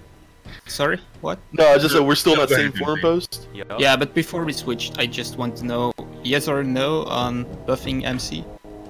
Oh, good question. Buffing in what sense though? Like in the most like Blizzard's armor, hit points, mechanic damage. I'm gonna say no. I'm gonna say no. Okay. Yeah, I'm gonna say no. It's just the MC, man. It's not that big of a deal. I don't know, man. It's something that I feel like could go wrong if they do it. Right. It could be. The thing is, I don't trust Blizzard changing things. You know what I mean? It's just like I just don't. I mean, even though selfishly I would like to see MC a little bit harder, I would. Yeah. I just don't know if they'll do it right or if they'll do it without affecting other parts of the game. I mean, we were listening to Kevin Jordan last night on his Countdown to Classic, and when you really get a feel for how much design elements go into the game and how changing one thing can literally affect 100 things. You really get a sense of, now you understand why so many people are no changes, right? Because the impact of changing one thing can literally change 100 things. Yeah, so I had the very awesome opportunity to speak to Kevin Jordan about Shaman on Countdown to Classic, and I brought up class balancing as a whole, and we put out a recent video back in the, it was about a few weeks back about balancing, and is Classic well balanced? And of course, most people who watched it said no, left dislike, you guys are crazy, whatever, X, Y, and Z. But the point of that video was, if you take the game in its entirety, if you take leveling PvE and PvP, and you look at it from an outside perspective, the game is balanced. And what I was trying, and Kevin agreed with me, and he said, yeah, the point is, we tried not to affect other parts of the game. And people pigeonhole themselves and tunnel themselves in what they like. PvE, PvP, whatever. Their role, their spec, but you don't understand the overall consequences that could happen if you change something. And it was really good to hear from a developer say that. This is a guy who worked on the game. This isn't some dude, so that was really powerful. And it was a really awesome moment for me to be able to talk to that guy. So legendary, Okay, right. I understand that, but my answer would be yes, and I would even buff the BWL a little bit. How would you do it though? One way to do it, I'll throw it out there, is nerfing world buffs, or not allowing world buffs. Or what do you think about that? Or is that they're already going to be pretty limited though? Yeah. Except for DM North. If you give me the game director spot, I would go from 1.1 talents, of course. But that's not going to happen. So I would just give bosses a flat 5% increase in all stats, something like that, and see how it works out. I see. Bradley Lockhart with the extra 5 dude. By the way, Carlos, these are great British pounds, bro. Not euros. More buck. Did you call them euros? I'm such an uncultured swine, dude. I'm sorry, bro. Thank you. The best was, what was it, little euros? Mini euros. Did you call them Mini mini euros? euros? Called them mini euros by accident. That was Those so are funny, actually maxi euros. It's worth more. What did they call? I still don't know though. Are they not called mini euros? What are they? It's a pound. Centavos? Euro cents. 0 cents. Euro cents. Okay, thank Or you. just cents. They just say cents. Yeah. Thank you for the 5 No, we say pounds, euros, Bradley. Thank you. Yeah. For the 5 quid, mate. Well, Thank you for the we 5 quid, mate. 5 quid. There you go. 5 quid. There you go. Now you're 5 sounding quid. like it. Now There you're you sounding like a. We did it. We did it. All right, should we go to the next True, one? Next forum post? Next juicy, Yeah. controversial, hot. Okay, which one do you want to talk about? We have a couple here. Mythic rating is a lot more tough. It's sort of in the same vein. There's another one. Yeah, which in loot the system same works vein, best? Which loot system? There's also dishonorable kills suck. That's Those a good are one. 2 good ones. Okay, I like loot system and dishonorable kills. I like There's that. more too. You want to do DHKs or which one? Which one do we do? Crimson 28. There you go. With the $4.99, $4.99. dude. $5. BFA is to WoW Is what to Lil WoW what Pump Lil is to Pump. rap music. As of course you all know, I have no idea who Little Pump is. So. I'm actually seeing some analogy. Dude, That little Crimson like 28. that meme like Perfect. is going on right now in my head. I'm thinking about what he means by this, and I'm seeing something. Little Pump is just a horrible rapper. He's the voice of our generation, dude. Him and XXX Tentacion.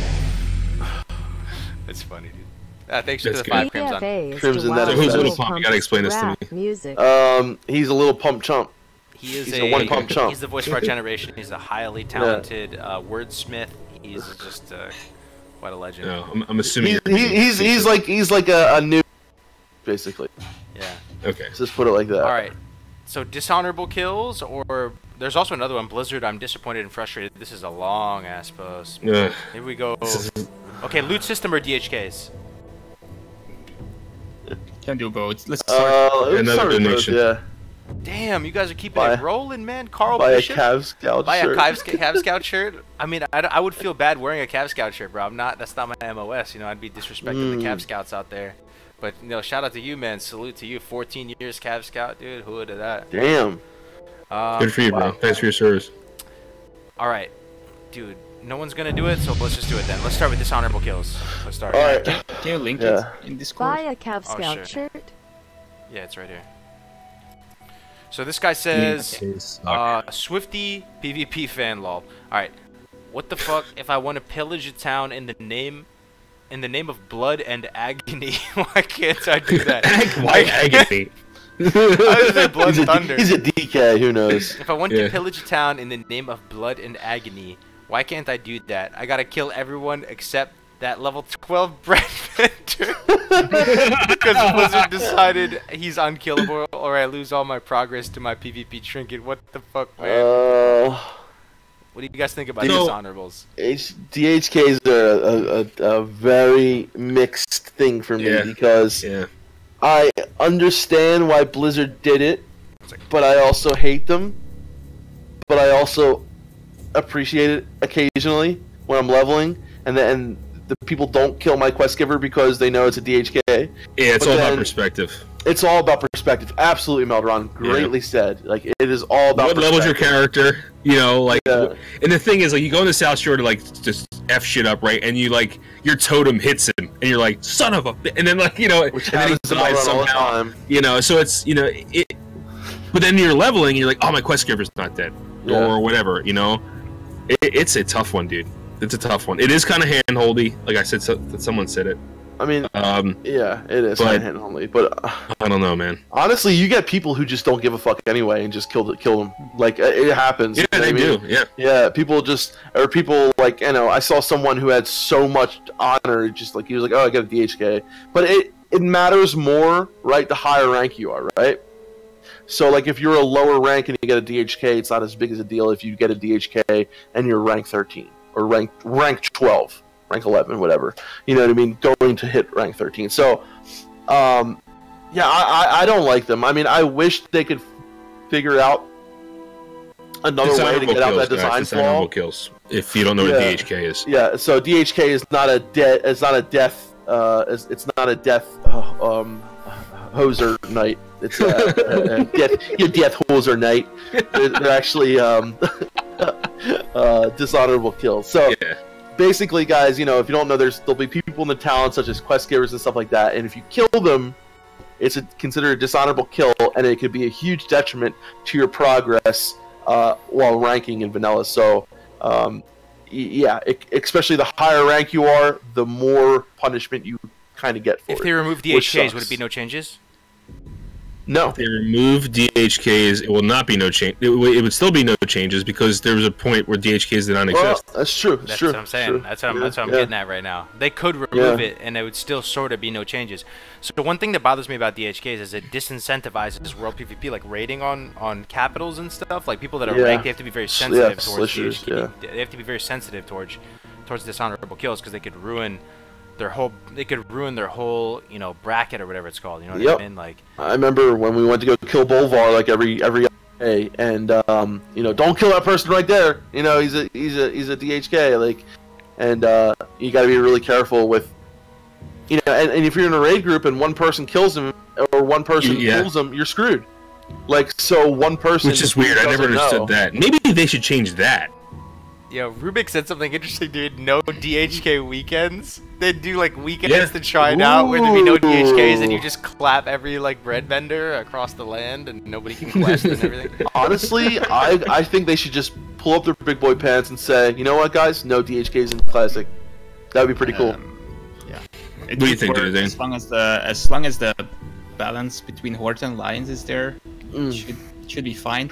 I always, when I was leveling in vanilla, I always thought it was kind of cool that it was possible to take over an entire Horde city for a couple of hours, days maybe, and it was one of my goals when I finally hit 60 to do that someday. But then the DHKs came, so I rather have no DHKs, but we need some good balance. Otherwise, one of the factions can just totally screw the other one. That's a good point. So I have a question. When Battlegrounds come out, does it even matter anymore? Because no one's progressing that way anymore. I just thought of another good question too, but I think it does completely matter because people still do it though. No, what I mean is like, everyone complains about it because of honor progression, right? And people who really care about honor progression won't be doing city raids anymore. Oh, so what you're saying is make DHKs not available while there aren't Battlegrounds, and then once Battlegrounds come out, make the DHKs available. I don't know. That could make everyone happy. No, I mean, the thing is about DHKs, So yes, like when Battlegrounds come out, the incentive to do World PvP and to do these big raids on cities will be lowered, right? But then if you put DHKs, it'll be lowered even more. So I don't know. I actually am thinking about it. I'm not too passionate about this, because I don't know, man. I guess I'd prefer none, considering that they didn't have them for a little while. And it's no changes because it was like that in it's no change either way. Right, so either way they go, the no changes crowd is going to be like, So break it down in real simple terms. What are the pros for DHKs? What are the cons? Right off the bat, one of the cons would be, to me at least, that they could kill every quest giver with no penalty. So you're literally at Saldine's farm in the Westfall, and there's an undead rogue literally waiting there until the guy to respawn, and then he just claps him real quick, and then you can never quest. Or and your whole city could be completely filled with alliance for if you're on a server that's not, like Dunian said, if you're on a server that's very, say, ally heavy or horde heavy, your city could literally be like gone, wiped off the face of the earth for a whole day or two, which I think is cool. Honestly, I think it's pretty cool. Like, okay, you got to figure out something else to do now, you know. But when I see a group of alliance come to Tarren Mill, or say Tarren Mill, right? First thing I do is, like, I don't care what I'm doing, I hop my priest and I got my ass over there because I love that feeling of like defending my town. I think it's so cool. I don't care if I get killed 20 times, whatever. I think it's great. But it's only cool if it's like for 2 days, or that's a long time already. But then it's still a little bit cool. But if it's like forever, if you are like 20% alliance and 80% horde, you cannot. So then it's not cool anymore. Well, that's why we need phasing. No, I'm just kidding. But I have another question that's kind of off of this after we're done this. Isn't this kind of big plays, though? We're coming to a consensus that no DHKs would be preferable? This is kind of like good. I think what Melderon said is interesting, right? Because if you look at it before BGs come out, maybe then, like, and that would be more in the vanilla, right? Because you're having no DHKs in the early game, which was like how it was in vanilla, right? So you had no DHKs in the beginning, and then when BGs came out, which isn't exactly how it happened in vanilla, but you could say in classic when BGs do come out, then maybe you think about implementing. So yeah, this world defense chat, which you could only have access to local from defense a certain rank. Or is it local defense? I don't remember. Local defense. Local defense. Yeah, okay, local defense. So are you sure? Yeah, because world chat wasn't in vanilla. Yeah. World chat was not in vanilla. Yeah. And there wasn't like a world defense chat. I thought I might be wrong. Oh, I think there was a local. I think you could join local defense, and it would tell you what cities were being attacked. Yes, that's how it works. Okay. Correct. Yeah, and that was only accessible from rank 10. I don't know, something that's pretty so high. Freaking flavorful and cool. Wow, I wouldn't know. I never got rank 10 to vanilla, but I think that's really interesting. And I do too. If we have that system early on, we don't need DHKs. And then maybe when the battlegrounds come, everyone could have access to that local defense chat, I think, from that moment. So then it doesn't matter that much. That's a good point. I mean, and you know, so I have an interesting question. If you guys want to talk about this anymore, I have a really interesting question, and I really want to know what you guys want to think about this. If you guys are ready for it. I'm ready for it. Bless us. All right. So I mentioned it in my chat the other day, and I myself. So how do you guys feel on battle groups versus single realm battlegrounds? Single realm. Single realm, yeah. Yeah. AV would be the only one that I'd be a little bit whatever about, but I honestly don't care what happens to me. Valorant hates it. See, I am a huge advocate for single realm battlegrounds as well, and I know a lot of people aren't because they're worried about queue times. They're worried about, like Dunedin said, if there is a huge imbalance on the server, if there's 80-20, there's 40, even a 70-30, 40-60 would cause a lot of issues on a single server battleground. They can solve it with free transfers from one server to the other. So. What I would say is, how do you take content that's normally boring and potentially repetitive and turn it into something juicy and something dynamic and cool? You make it like this narrative behind it. Like, so if you're doing AV, which you've done 9 million times, but you're doing it against like one of your rivals or someone who knows you and you built a reputation and they've built a reputation and you're looking out for them on the battleground. And that is so cool to me. I think that's a massive value add. At the same time, queue times could be longer. There's always pros and cons to each line of play, but Yeah, it's gonna make ranking harder. You know, it's gonna, which is good. I mean, technically it's not gonna make ranking harder. It's about relative to how many people are ranking and doing PvP. But the thing is, right, is like longer queue times could mean more world PvP. Right, Exactly. it could mean more people are going out well. and going to do Town and Mill versus Slasher while they wait for the queue to pop. Yeah. That's the thing that I like to think. Like, I think that waiting for queues can necessarily be a good thing, and that's a lot of the reasons why a lot of times, like when I go and queue for AV, I'll go to Alterac Valley, queue there so that I'm close to like Tower Mill, and I can PvP there. And when I'm out of the queue, I'll pop there and can re-queue there. So like, do we need battle masters in the main cities? I think eventually you would, but just because people are going to want to do that anyway, eventually. But I personally would like to go to the actual place and do the and queue there so I could roll PvP while I'm there. That's my idea of it, and it's a lot different than what I'm used to on private servers, which is why I want to do it. But as long as you join a healthy population server, like say you're at my ideal server would be a 3K population server, right? That is like almost 50-50. Maybe 60-40, whatever. I think that is an ideal server size, an ideal server ratio, and I think World PvP Battlegrounds could be very healthy with that. But it's going to be a hard deal to try to get that on every server, Yeah, it's impossible probably, but that doesn't mean we need tools like cross-server BGs to solve it. There are other ways they can try to solve it, but I would like no battle masters to start, so we have those battles at the entrances of the battlegrounds, like it was. Yeah, I think you should travel to the battleground. I agree with that too. That'd be cool too. I like more of a reason to have to get the world involved in general, right? Like people always say that the world is a character in vanilla. It's not just you. The world is its own living, breathing thing, and to get more reasons, more incentives to get people out in the world, fighting and engaging with the world, and having to travel places, and have. I think that would be sweet. One thing I will say though about the DHKs, thinking about it, as the impact of one dude who is into killing civilians he could make a massive impact. Like, he could kill lots and lots of quest givers, and it might like pan out in a way where even if you had like 5-10 people who are dedicated to doing that, you could really like just destroy questing. I don't know. I mean, think about it. What if you had like 5 undead rogues who are dedicated to just killing all the Westfall people? And it happens. Like that, there will be people doing that. Like, it happens now on private servers, even though they're DHKs. I think it's part of the charm of playing on a PvP server. The idea that it could happen.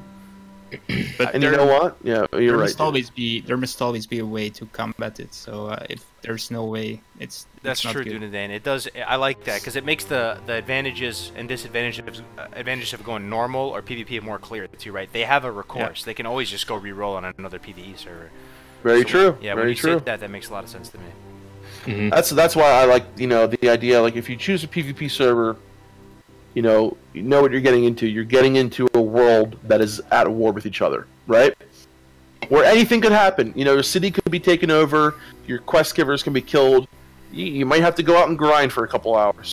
Big deal. You know what I mean? Maybe now you can go do that dungeon you were waiting to do, or you could try to get a group of people and fight back.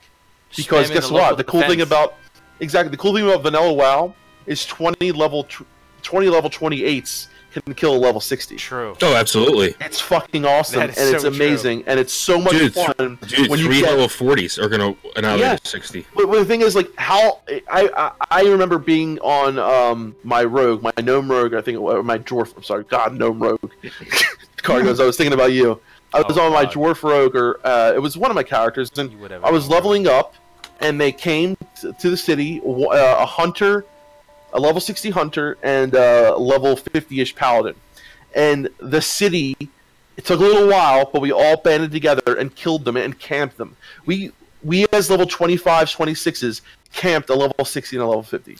Like, there is no better feeling than killing... And one guy said a really good thing. Sven said World of Warcraft with war capitalized. And the polar opposite of what we're talking about right now is honestly, and it was a big detriment to me in BFA. I don't know why they did it. So I was watching all the BFA trailers, right? BFA was coming out. The trailers actually looked pretty hype. I was like, damn, this is looking kind of cool. It looked like they were almost going back to a more kind of definitive black and white Horde versus Alliance PvP style type of thing. But then they have this whole war mode thing where you can only kill people if they like manually put themselves into war mode. Yeah. That is absolute insanity to me. I literally fill me in, dude. Someone help me here. I need to understand why they did that. OG made a amazing video. He went into BFA and he said the war mode is interesting, but here's the big catch with war mode. There's so many graveyards that if you gank someone and say if like there's another enemy near you and you like pull a mob, before you kill that mob, the person's back with 80% health. You res with 80% health. And like there's really no buffs, right? So you don't have to worry about buffing yourself, drinking, all this shit. World PvP, they had a good idea with the war mode thing, right? Because it incentivizes world PvP. But the problem is, you get into these never-ending bullshit scuffles. Explain to me how it incentivizes world PvP. I'm missing something here. I already know. You get stuff for doing it. You get like a higher XP gain or something like that. You get things for having war mode enabled. And is that working? Is that working as intended in BFA? Is that something? OG said there's a lot of people flagged. That wasn't the problem. But correct me if I'm wrong. This removes the whole idea of just like fighting people who are out questing out in the open world. People that are just.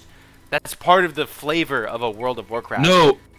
Yeah, a lot of people are flagged because it helps them quest. Does that make sense? Okay. So even just the normal people leveling regularly are flagged. Yeah, because they get more XP per turn in and they get better rewards. So it actually incentivizes having more mode turned on. But the issue he said was it's not about that. It's about the fact that you can't... The skirmishes aren't skirmishes. There's no real skirmish. You just keep fighting each other over and over again because you just keep rezzing right away. And two, you try to attack someone, they do that thing where they call that bird to pick them up. Oh yeah. And it's so you're I'm gonna gank this. Yeah. And it's like as soon as that cast goes off, you can't get him. It's everyone has a bubble hearth. Everyone has a bubble hearth. So like basically, go on. Yeah. So it's just silly.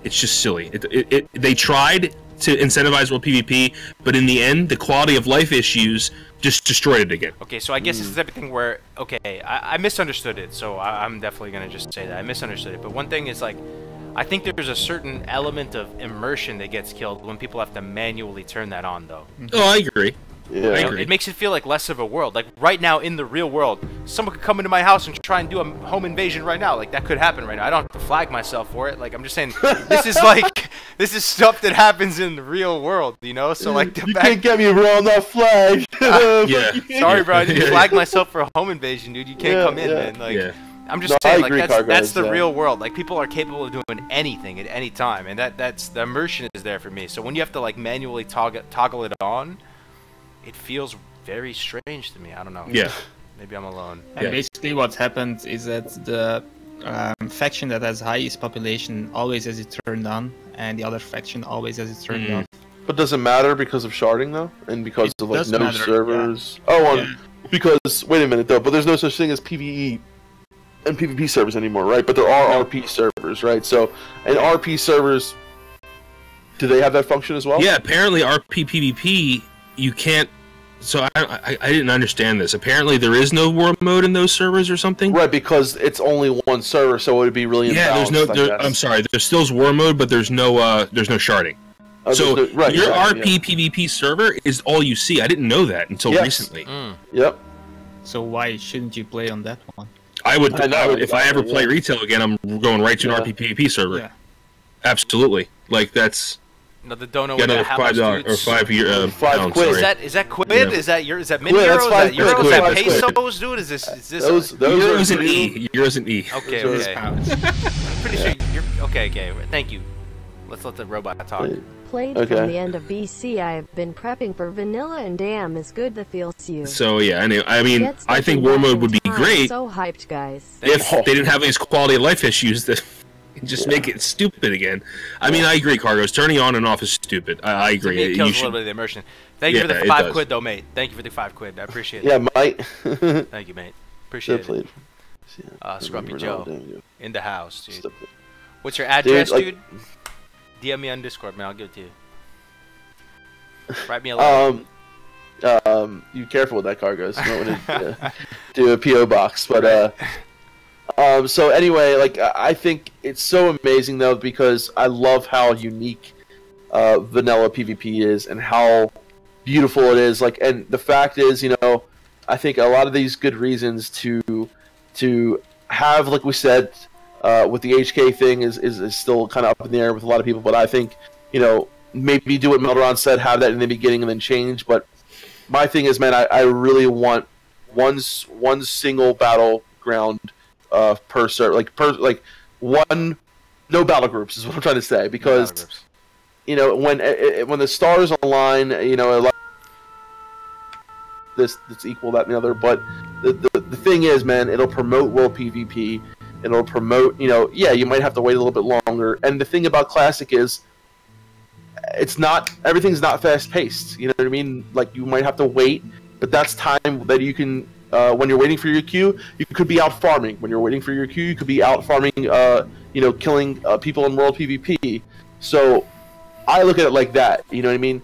In the essence of vanilla and when it was back then, there was all these amazing things that happened because that's how it was back then. Now battle groups did come out at the end of vanilla. I think what 1.12, and you know, yeah, it made queuing a lot easier, made it a lot quicker. But I feel like world PvP even died even more at that point. So I just want to say, if it did come out that late, why put it in at all? Just leave it. I mean, we're doing a 1.12 talent. It's interesting though. So pretty much the whole changes no changes thing. It's interesting as we flesh this stuff out. It's some stuff like they can make a decision either way and still be no changes, right? Like there was a period of time without the cross realm BGs, like so they could go that direction, and there's an argument to be said that is no changes still, and the same thing with the dishonorable kills and stuff like that. I'm gonna post a straw poll in the link, guys. A straw poll in the chat right now. Do you want dishonorable kills or not? We've said our piece, we've expressed what we think, but this is a two-way street, yo. So it's not a circle jerk. We want to hear what you guys have to say and where you guys are at as far as dishonorable kills. I think that's an interesting thing that's not talked about a whole lot. Sorry, go ahead. No, I think even though I don't really want them, I think they're going to be there. Honestly, that's how I feel. Maybe test the waters. Dishonorable. I hope it will be in 2 periods, like Melderon suggested. Yeah, I think maybe you should have made a third option with 2, but nah, it's okay. It's all right. Oh, yeah, it's good. It's actually really close right now. Check this out. 26 people. Dude, yeah, wow. That's right. This is people like them so far, but it's very split. Yeah. 28, 31 to 28. Wow, that's so close, dude. I see 45 to 55 now, and then percentages. She's talking about the votes. Oh yeah. Gotcha. Yeah. Man, people are really on the fence with it. It's an interesting thing though. It doesn't get talked about a whole lot. I think they would be able to get away with it. No dishonorable kills. Make it a little bit more hardcore. Make it, and people can always roll on a PvE server, right? If they hate it and they're like, I'm tired of my quest giver getting clapped, like, just reroll PvE, and that would give more of an incentive to go on PvE servers, man. You should do one for the servers after this too. And that would really make local defense more poppin'. Like, you know what I mean? Like, I always found local defense really flavorful. Like, little low alts can call out for help. Like, hey man, I'm getting ganked, and then you come to the rescue. I love that, dude. I've done that so much, dude. Yeah. When I was farming on Maradon on my hunter, you know how you always have to go to Nigel's Point and vendor all your stuff, right? I would always make an effort as I was going back to Maradon to help out the little people. Like, I'll see warlocks ganking them, and I'll just get off my mount and clap them real quick, and they'd be so grateful and saying like, "Thank you so much, dude. He's been ganking me." I like that. I love that's that a cool. too. That's a cool feeling, you know. It's me too. Yeah, dude. Absolutely, man. That's one just of my part favorite of the game. parts of the game, honestly. Yeah. And wouldn't you think that in a real war, like, you would get that kind of stuff happening, man? You would see people, especially more on the horde side. I'll admit that is a more of a horde centric thing. I think that class fantasy wise or faction fantasy, an orc going into like a human city and killing like the barmaid, you know, like that's just I don't know. That's, who knows? Yeah, you know, like, or whatever. Or the guy selling like bread, and this orc just comes over and decapitates him. Yeah, like, I don't know. Can you do one for the cross server battle groups and single server battle? Okay, yeah, we can do that for sure. Let's see what this ended up with. So we voted just now, dishonorable and honorable. People are still voting, dude. Crazy, over 100 votes in the chat. Wow. It's very divided. Right now it's 58% yes, so we're in the minority, guys. We have to keep that in mind. Yeah. We are in the minority. It's pretty close, though. Pretty close. Most people want dishonorable kills. We have to really keep that in mind. That's something I'll I will definitely pay note of. So thank you for your feedback. That is very valuable, because without this, we would just think maybe a lot of you are on the same page. So it's good to see that people... In an ideal setting, I would want probably what Melderon said. So not have them in the beginning and then have them at the end, honestly. Okay.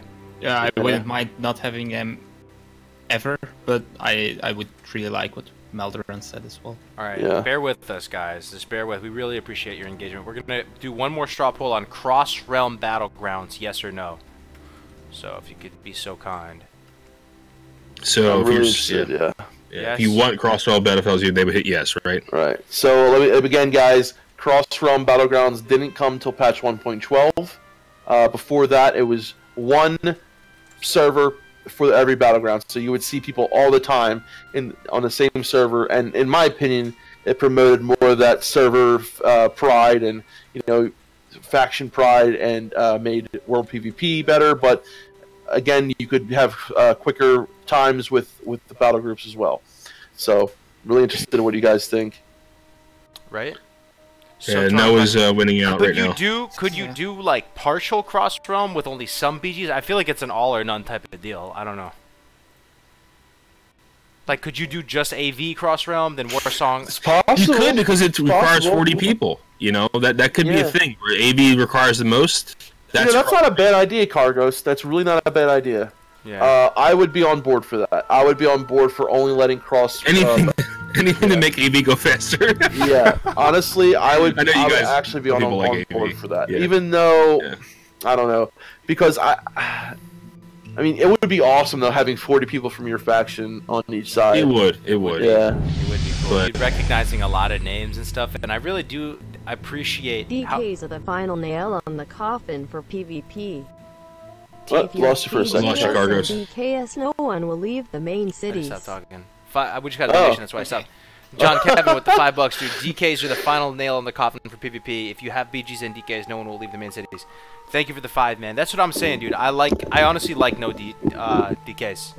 I think a lot of the top-ranked PvPers, too, would be relieved, because that's a liability for them. If they're trying to rank, absolutely. They probably like PvP combat, right? They love PvP. They're ranking seriously. They would love to show off their gear and reputation and all their hard work in a big raid, raiding Stormwind or raiding Orgrimmar, and they potentially can't because it's too much of a liability, because you could break the brackets. It's I don't know. So, Mercurier says that Cross Realm in EU is cancer. I wonder why.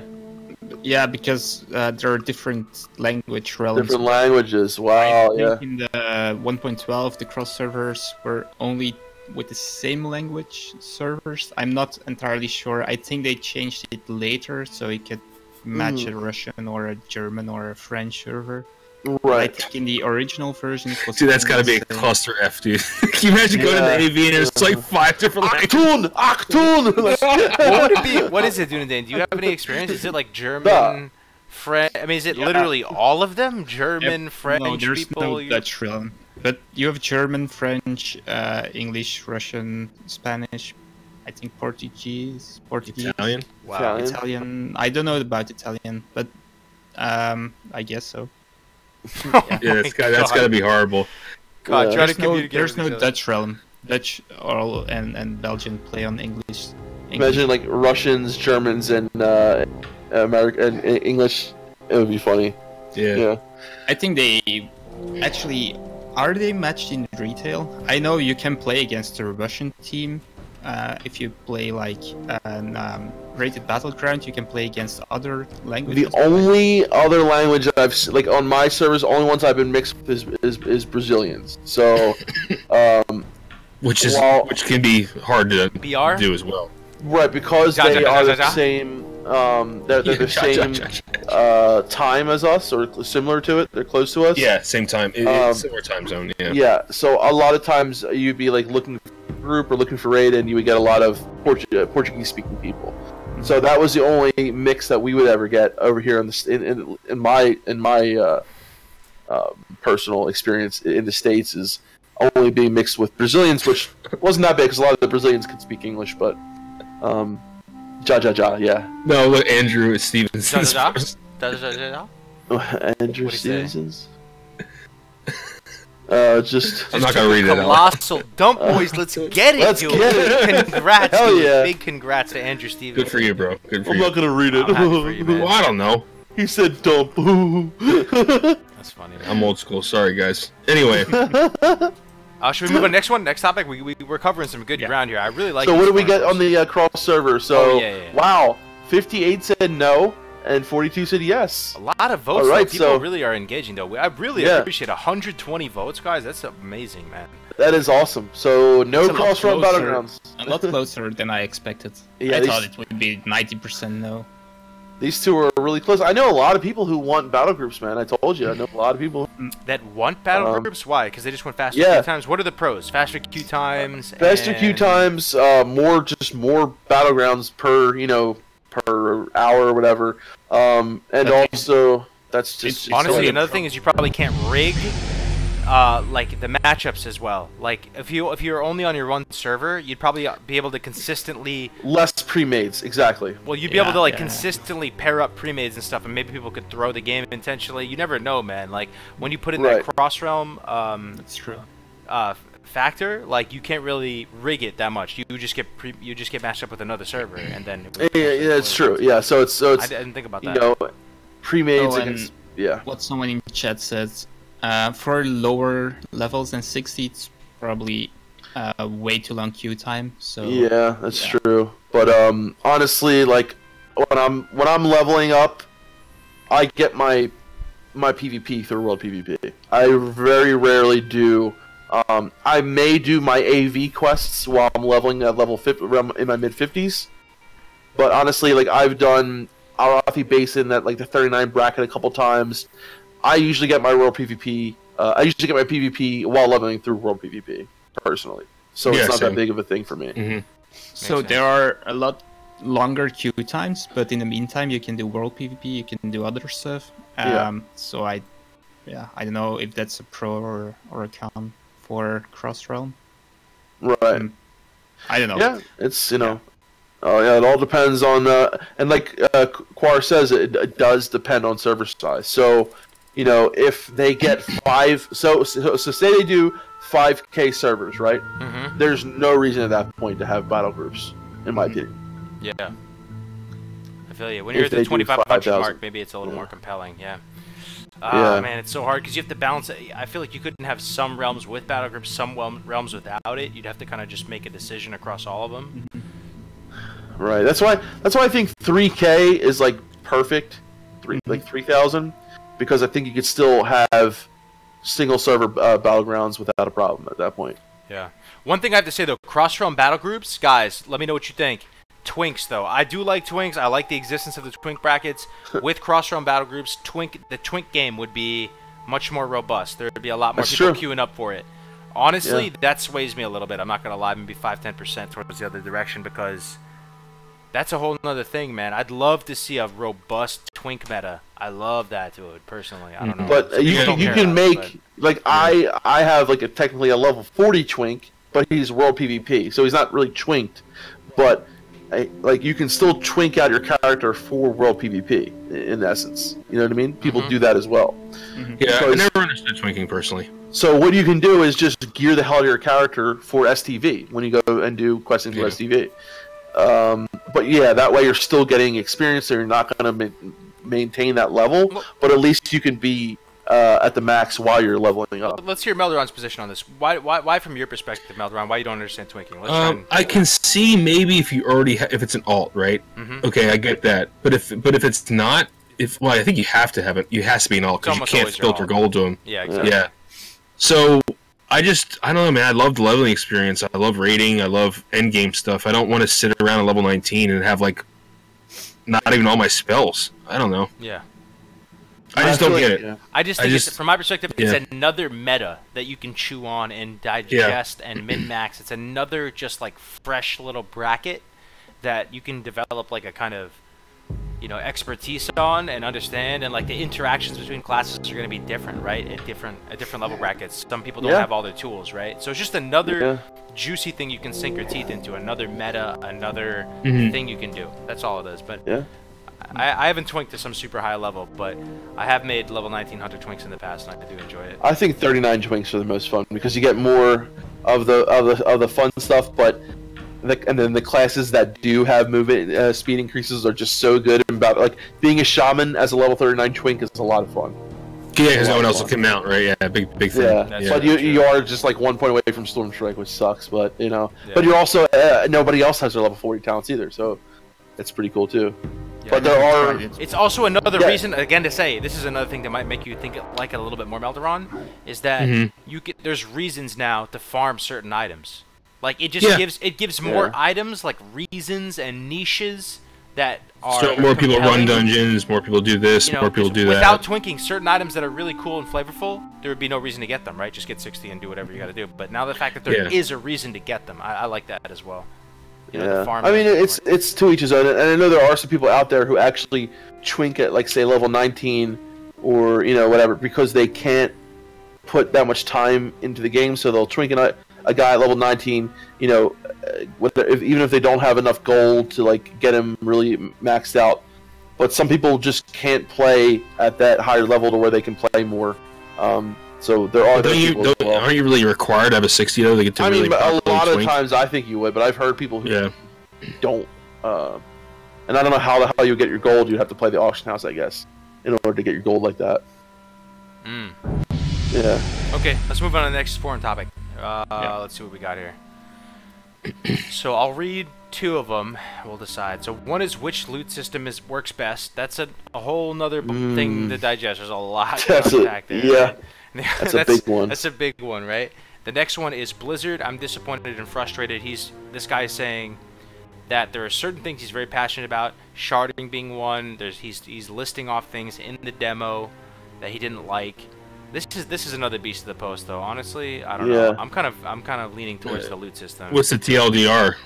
Okay, I'll read the first paragraph. I'll start by saying I came into playing the demo with an open mind. And after playing, I still do have an optimistic hope for the future. Okay, that's good. Seems like a somewhat positive guy. As much as I was happy with being able to get my hands on a demo, I'm as much disappointed in it. My disappointment comes with the progress of the current build. The entire project started 2 years ago. Let's say it took them 1.5 years to have a build that will work with 1.12 and Battle.net client side.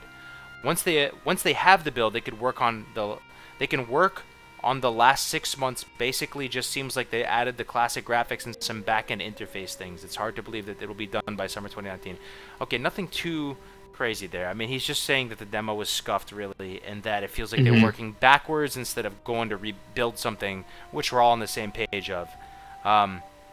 But he's talking about sharding. He doesn't like sharding. Legion itemization, like one plus crit. You guys remember on the demo there's weird items like that? Yes. Rogue energy. He's talking about the demo stuff.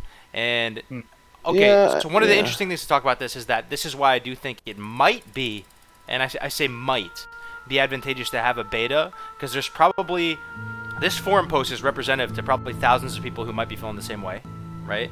So if there was a beta, it could show that there was progress on that original, on the demo before launch, before going into a direct launch. I don't know. Maybe not. I would like a beta personally. I kind of see where he's coming from here. I mean, yeah, I was disappointed after the demo as well with a lot of things, but I think a lot of the things he bring up are quick fixes. I really do. I don't think it's going to take a lot of time to change item tooltips. I don't think it's going to take a long time to fix rogue energy gain. But yeah, the fact that they were there though is troubling. But at the same time, I don't know. I think there were a lot of things that I noticed too, like in the demo that I didn't like, which was a lot of the animations, like the wanding animation, was fluid, and it was totally from the newer animations. And I wonder, are they going to be addressing these things? You know, they never really talked about that. No one really brought it up. But a lot of the animations in the demo were not vanilla animations, and that really bothered me because from the get-go we were told that at least I thought the animations were going to be the same, you know. So I didn't like that at all, honestly, and I hope that we get some kind of blue post or something saying that, listen, you know, the animations. I remember there were certain spell casts and noises and sounds that weren't vanilla either. Like the bow sound was off. Yeah, another quick fix though, right? I mean, I mean, they technically could be quick fixes, but they could have been oversights as well. They could have been things that they don't plan on fixing. I feel like Blizzard could just take this post and just like bada bing, bada boom, go down the list and be like, that was just on the demo, that was just on the demo, that was just on the demo. It's gonna be fixed. No problem, no problem. And that would probably make a massive impact for a lot of people of where they're at right now. Real quick, there's a Twitch Prime sub. I am Bofet, longtime supporter of the channel. Thank you for subscribing on Twitch, man. Welcome, welcome. Oh yeah. But I think, like you said, Meltron, a lot of this is quick, and it probably would benefit Blizzard. Maybe they're trying to slow drip it, though. Maybe that's why, just to get maximum, like, community support. Maybe they're going to go through a couple of these at a time, slow drip some of their position on a lot of this stuff. But looking at this post, there is a lot of stuff that's crazy. No key rings, summoning stones can't jump underwater. Like, yeah, the demo was definitely kind of messed up. I don't know. Yeah, it really was. It was. There's a lot of parts that were just like, what the, like how they got this stuff wrong. But yeah, I think they saw how much money they could make from doing that, and honestly, I personally would have rather seen a beta than the demo. Like I would have seen, and the great thing about beta is it's a longer process, and we could have gotten in there, and like there's so many things that I forgot about until after the demo. I was like, shit, I forgot to look at this, I forgot to look at that, I forgot to look at this, I forgot to look at that. And if you have a beta, you have something that you can have for a couple weeks to a couple months, and Blizzard, we can have an ongoing conversation, say this is wrong, what's up with this, what's up with that, and actually because they have this rapport with us now, right, where they're talking to us and this and that and the other, but what better way to have that open rapport than with a beta? So I really fear a beta might kill the hype. That's the only downside of it, right?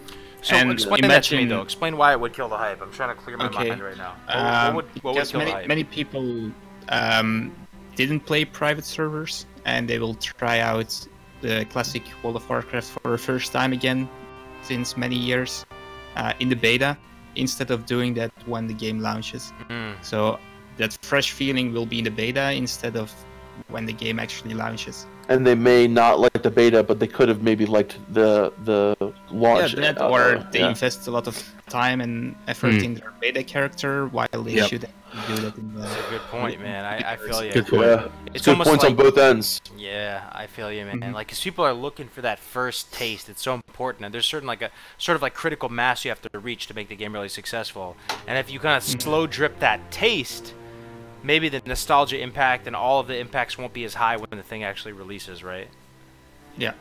So I'd rather have no beta, or if we have a beta, really short one, few days on a certain level to test some things out. But what if the launch is scuffed though, because some shit is still fucked up? That's the thing. I don't know. Hopefully they're having some internal beta. I mean, they have to be right now, right? Like. Also, imagine BlizzCon without the demo. I don't know, man. That would be even worse. But like, if we have a summer launch, is there even time for a beta at this point? It's kind of late. It's getting close, yeah. It's getting really close. I don't think there will be now that I'm thinking about it more.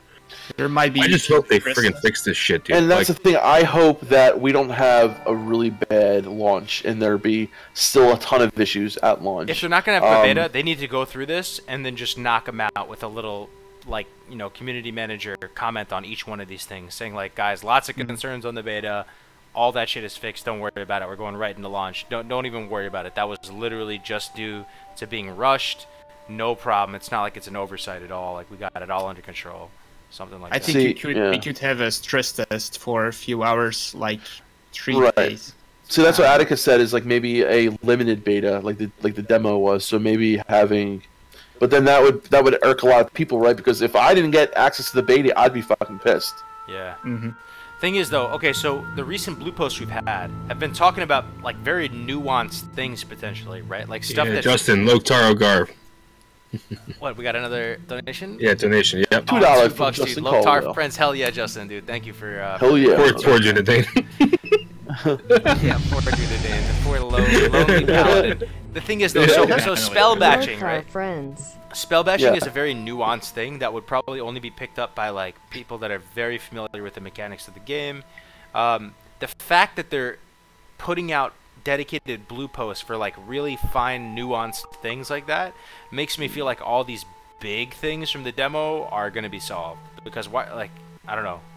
Let me start there. Does anybody feel differently? I mean, I just don't like I wish some of it was addressed though. I feel like none of it was addressed enough. Like, What do you mean? How are they going to address it though?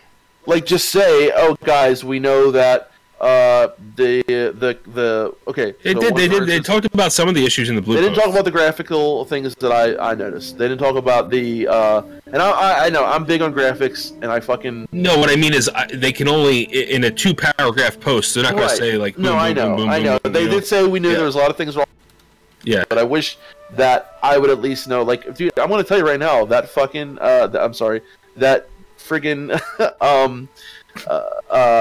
wanding animation bothered the hell out of me, dude. Well, because yeah. I'm gonna be looking at my character wanding a lot as a priest. the Okay, moving grass. let me bothers just you. say it. And the moving grass, I didn't like that either. I know it's a toggle thing, but listen, like it, man. I'm gonna be wanding a shit ton as a priest, and I don't want to look at my character going like this. What was Like, it? Was that's like the literally how he Legion was animation? wanding. Was that it, or was the Legion animation?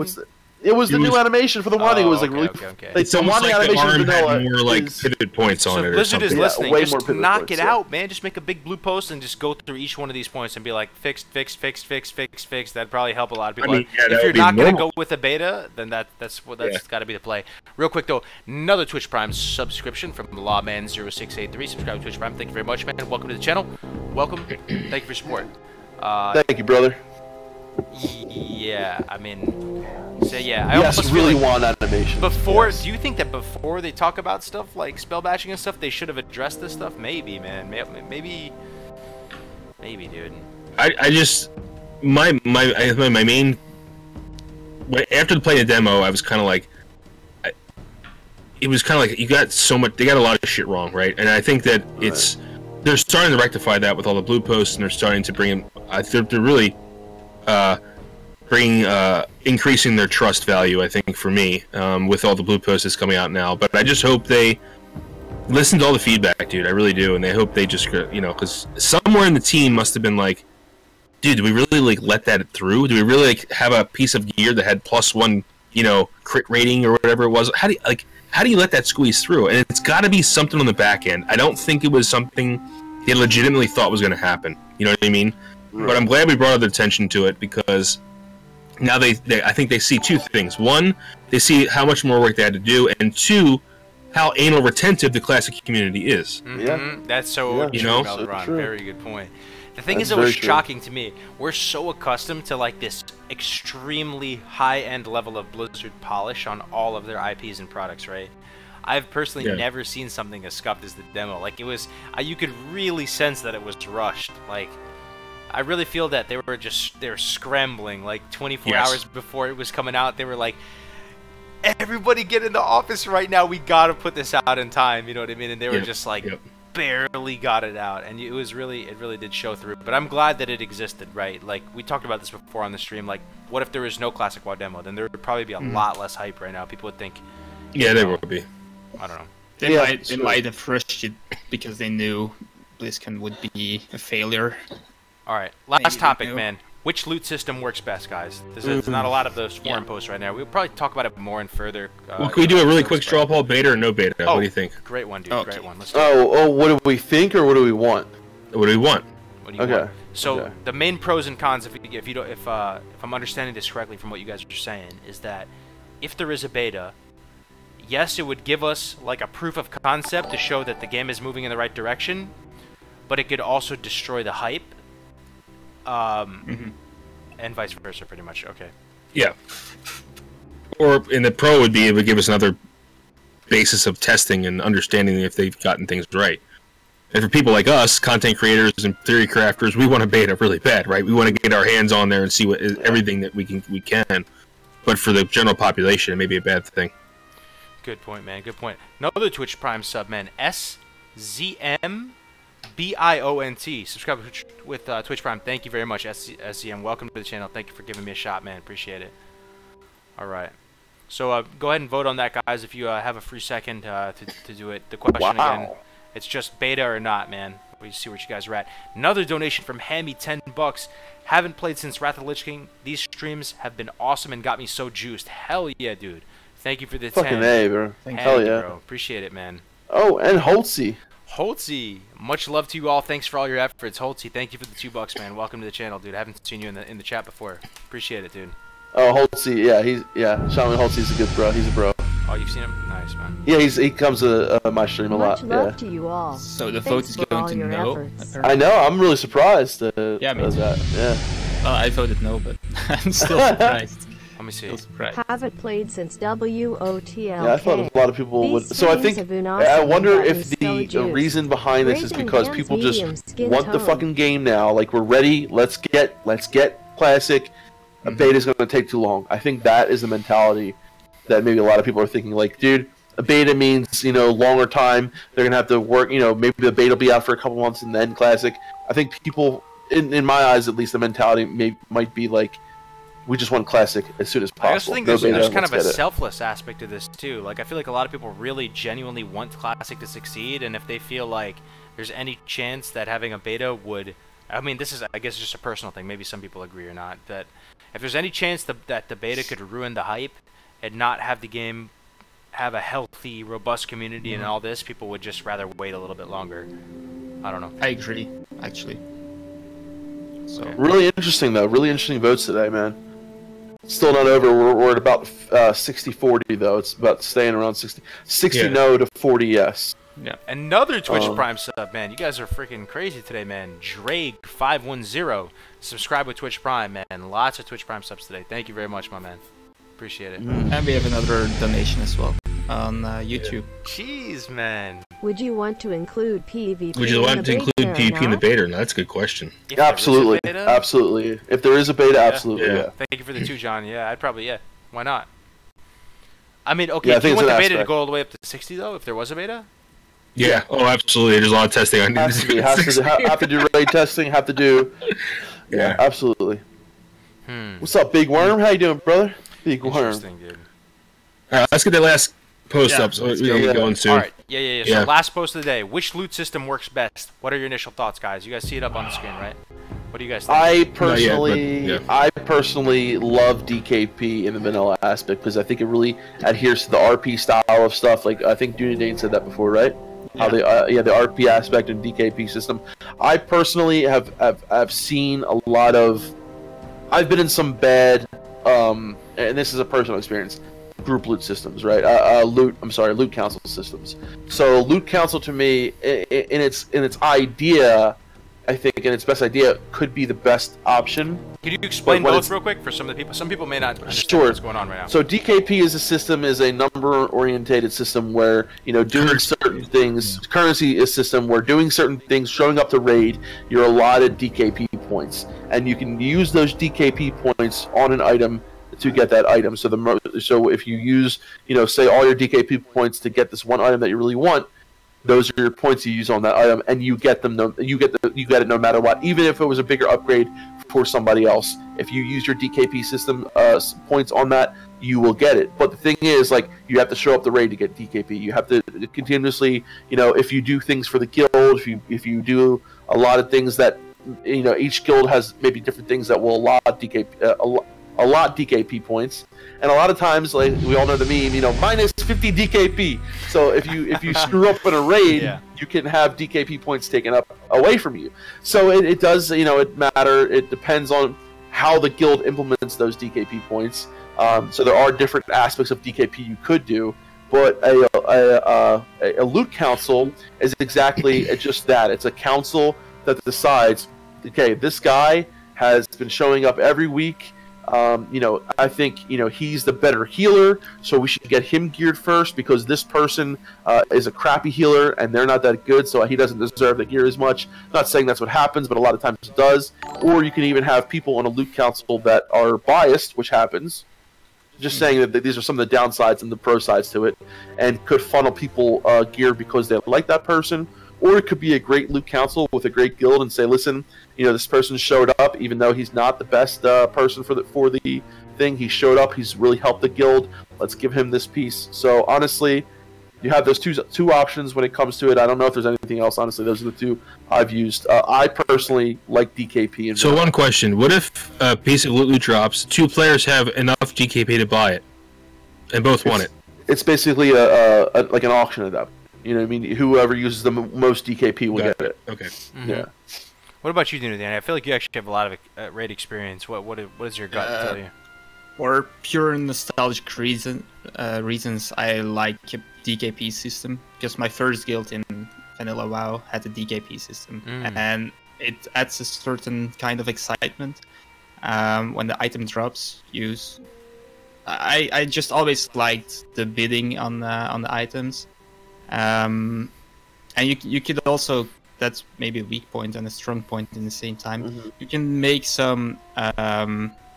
You can talk to your fellow warriors. I was a warrior, so you can save DKP on warrior items, and you can spend more DKP on items which are useful for other classes as well. So it's good to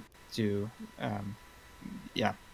You know. I'm gonna. Yeah. Wait. I have one more point. So in private servers, I actually played with the loot council, and well, that was way less exciting.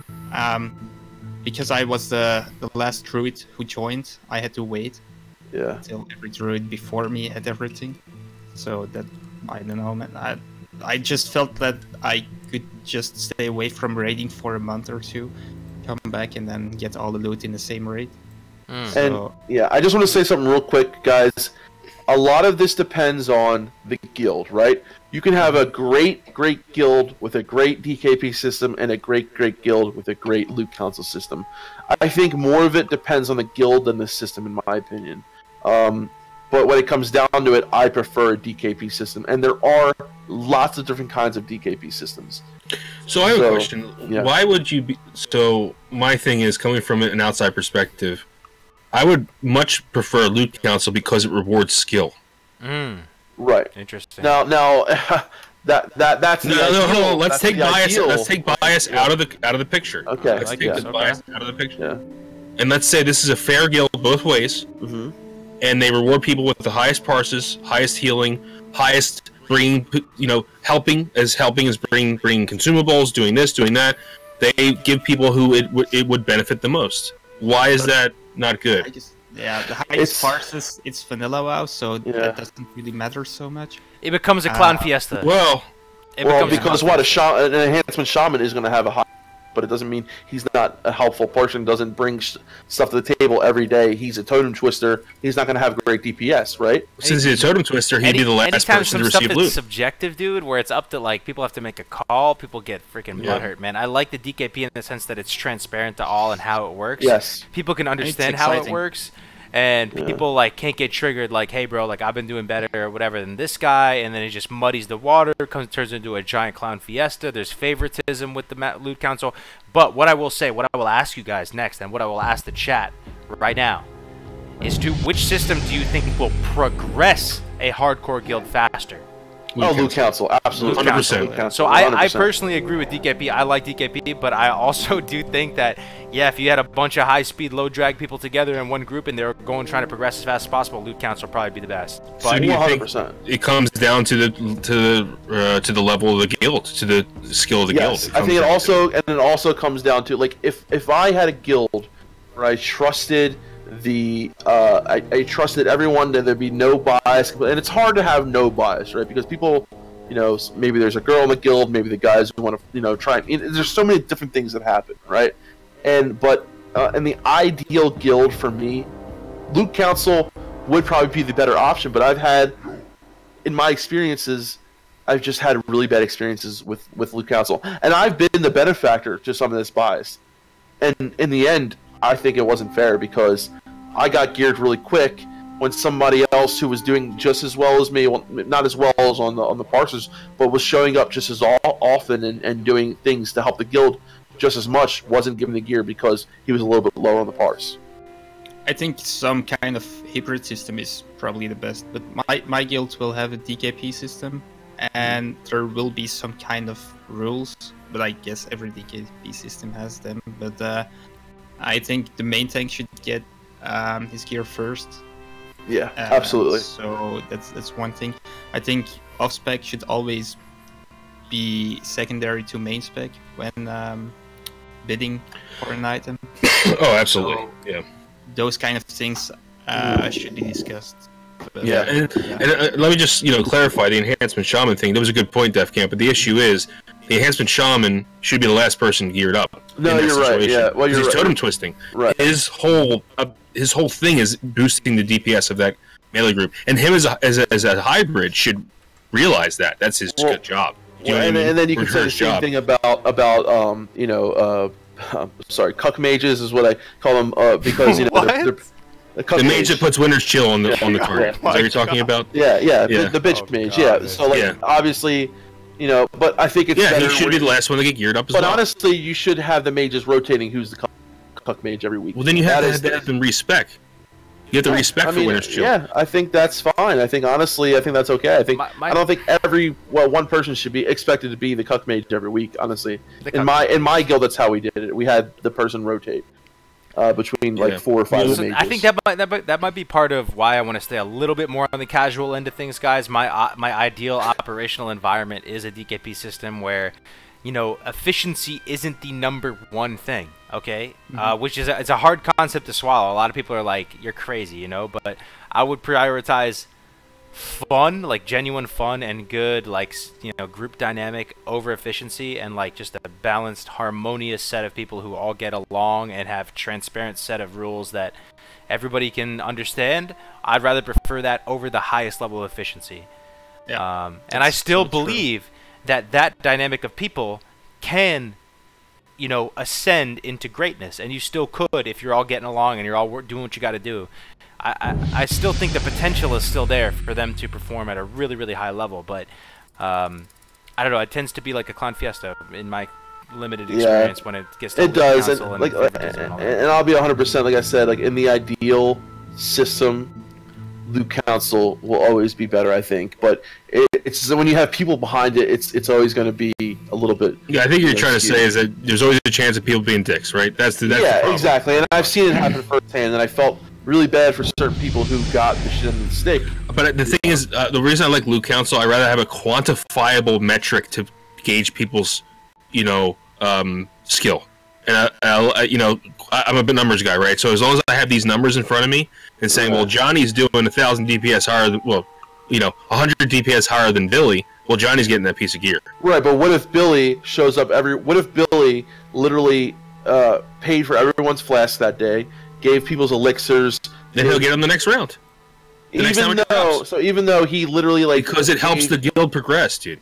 Right, but he's helping the guild progress as well by giving all those items. Also, with the class kind of balance too, but if you can't kill the boss because of that, that difference in DPS. What if you don't kill the boss because of that difference in DPS? Well, what I'm saying is, Melderon, what if that person? Okay, what if that person, even though that person already has better gear, so what if that person has 2 items that are already better than him, and that's why he's doing more DPS? Well, my example was they have the same gear. So, you said they have the same gear. Okay, but Johnny's doing 100 more DPS or whatever, more DPS than Billy. Am I missing something? So we're in real life right now, right? We all have to accumulate money to go buy stuff. We're all in the global marketplace. We all have different professions. I'm considering the professions as classes, right? All the professions and classes aren't totally necessarily completely balanced. You know what I mean? And we all have to accumulate money in order to get what we want. Like, if I want some Lamborghini, like, I'm gonna have to grind and get this currency and buy a Lamborghini. I don't want the president to just award me a Lamborghini. That's what I'm thinking right now. What if that? And that's what I'm saying to Melderon. Like, that's why it's not all about just numbers. Because what if that person missed both raid, missed a raid the week before, or what if that person did something else the week before that that hurt the guild? Just because they're #1 in the DPS doesn't mean they should be rewarded the gear. Yeah, if they show up to every raid. Yeah, if they do everything that's Johnny and Billy are doing the same. They're showing up, but they're showing up both times. You're adding levels of complexity. I'm saying to the same because there always are levels of complexity. Not always. Not always. Pretty much always are. In a guild, there's always complexity to it. Yeah, but what I'm saying is that you have a lot of mages, right? They're all showing up to raids every week, and one's doing better than the other. Why should I not reward that guy? Well, if they're both doing. That's what I'm saying. This is a hypothetical example. Right, and that's where Loot Council would come in, and they would say, yeah, well, this mage is doing more DPS, so let's give it to him. Yeah. But what I'm saying is, it's usually not that black and white. It's usually a lot more gray than that. In my experience, I've never seen it be that black and white. I see. I don't know. there's always other factors to it. There's always this guy's a dick, or this guy, was doing this, or he did that, or he's potentially might leave the guild. He might get the gear and then leave the guild. This guy's more of a guild helper. He's more of a team player. He's more of a person that is, better suited for actually helping the guild along the way. Like, he offers people flasks every time. He gives people this. When the other guy is just all about his numbers. That's it. All he cares about is his numbers. We've all been there his too, gear, right? We've his all thing. been Yeah. there. So I just rated it a lot. I rated it like aspects of mythic rating, casual rating, and I feel like in Loot Council, it can be the best with the right people, right? It can, but a lot of the times you don't get that. Absolutely. I don't know. Yeah, I think about it a little differently. And like Dawkins said, attitude is a huge factor as well. Huge factor. So if this person is, but Loot Council can take that into account. Yes, it does. Yeah, That's exactly. true. That's true. The right Loot Council will. That's what I'm saying. The right Loot Council will. So what I'm saying is, Loot Council doesn't. You have raw numbers in front of you of DPS, whatever, healing, whatever numbers you have, but you don't take just that information. You also take, is the guy an asshole? Did the guy do this? So like that's you have to. It's not just black and. What I mean is.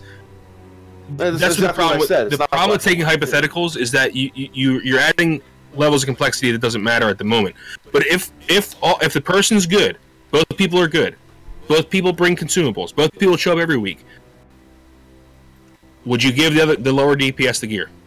Right, but like that's why I said. I'm asking you. In a perfect scenario, like I said, I would, because in a perfect scenario where Johnny and Sally are the exact same thing, they both have the same energy, they both have bring the same things, they both do all this, and that perfect scenario, Loot Council will always be the better option, but it's very rarely does it ever come to that, is what I'm saying. It is so rare. Like, I can see in your scientific mind, Metal, and you're saying, like, case 1, case 2, both have 90% this, 90% that, 90% that. Like, they're equal in all these factors, but this one has 91% here, so he gets rewarded this. Like, that could, like... But but I'm not going to give... If the guy just shows up once a month, I'm not going to give him the gear. Right, but what I'm saying is, like, like, 100% of the time, if everything's working correctly, if all the factors are going in, Loot Council will always come up on top. Yeah, I don't want to say that I would give people gear just because their DPS is higher. If the guy doesn't show up, and if the guy's a dick, I'm not going to give him the gear. I'm not going to give him the gear. No, I'm talking about... like you were just like... I'm talking about in a scientific experiment, right? You have, like, case 1, case 2, they're both the same. All I'm saying is, if A is higher than B, you should give it to A. That's all I'm saying. I still think in having fun and like trying to have fun and like for a casual guild, I think DKP can be more fun for a casual guild. I just draw analogies to life, man. I feel like in life it's the same thing though. Like dude, like when you're just assigning people out goods and services and stuff, like I don't know, I just prefer a transparent system. But let me put it in the chat. You guys have heard us speak our piece here, man. I'm gonna put a straw poll. This will be our final straw poll of the day, guys. Vote. We want to hear what you guys think about this. What is your preferred loot system?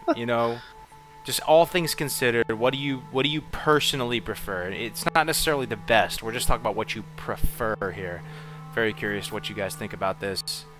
Well, this is the case, so I would love to be I'm gonna nowhere near your guild. Vote. What am I gonna vote? What are you guys gonna vote again? Are you guys going all Loot Council?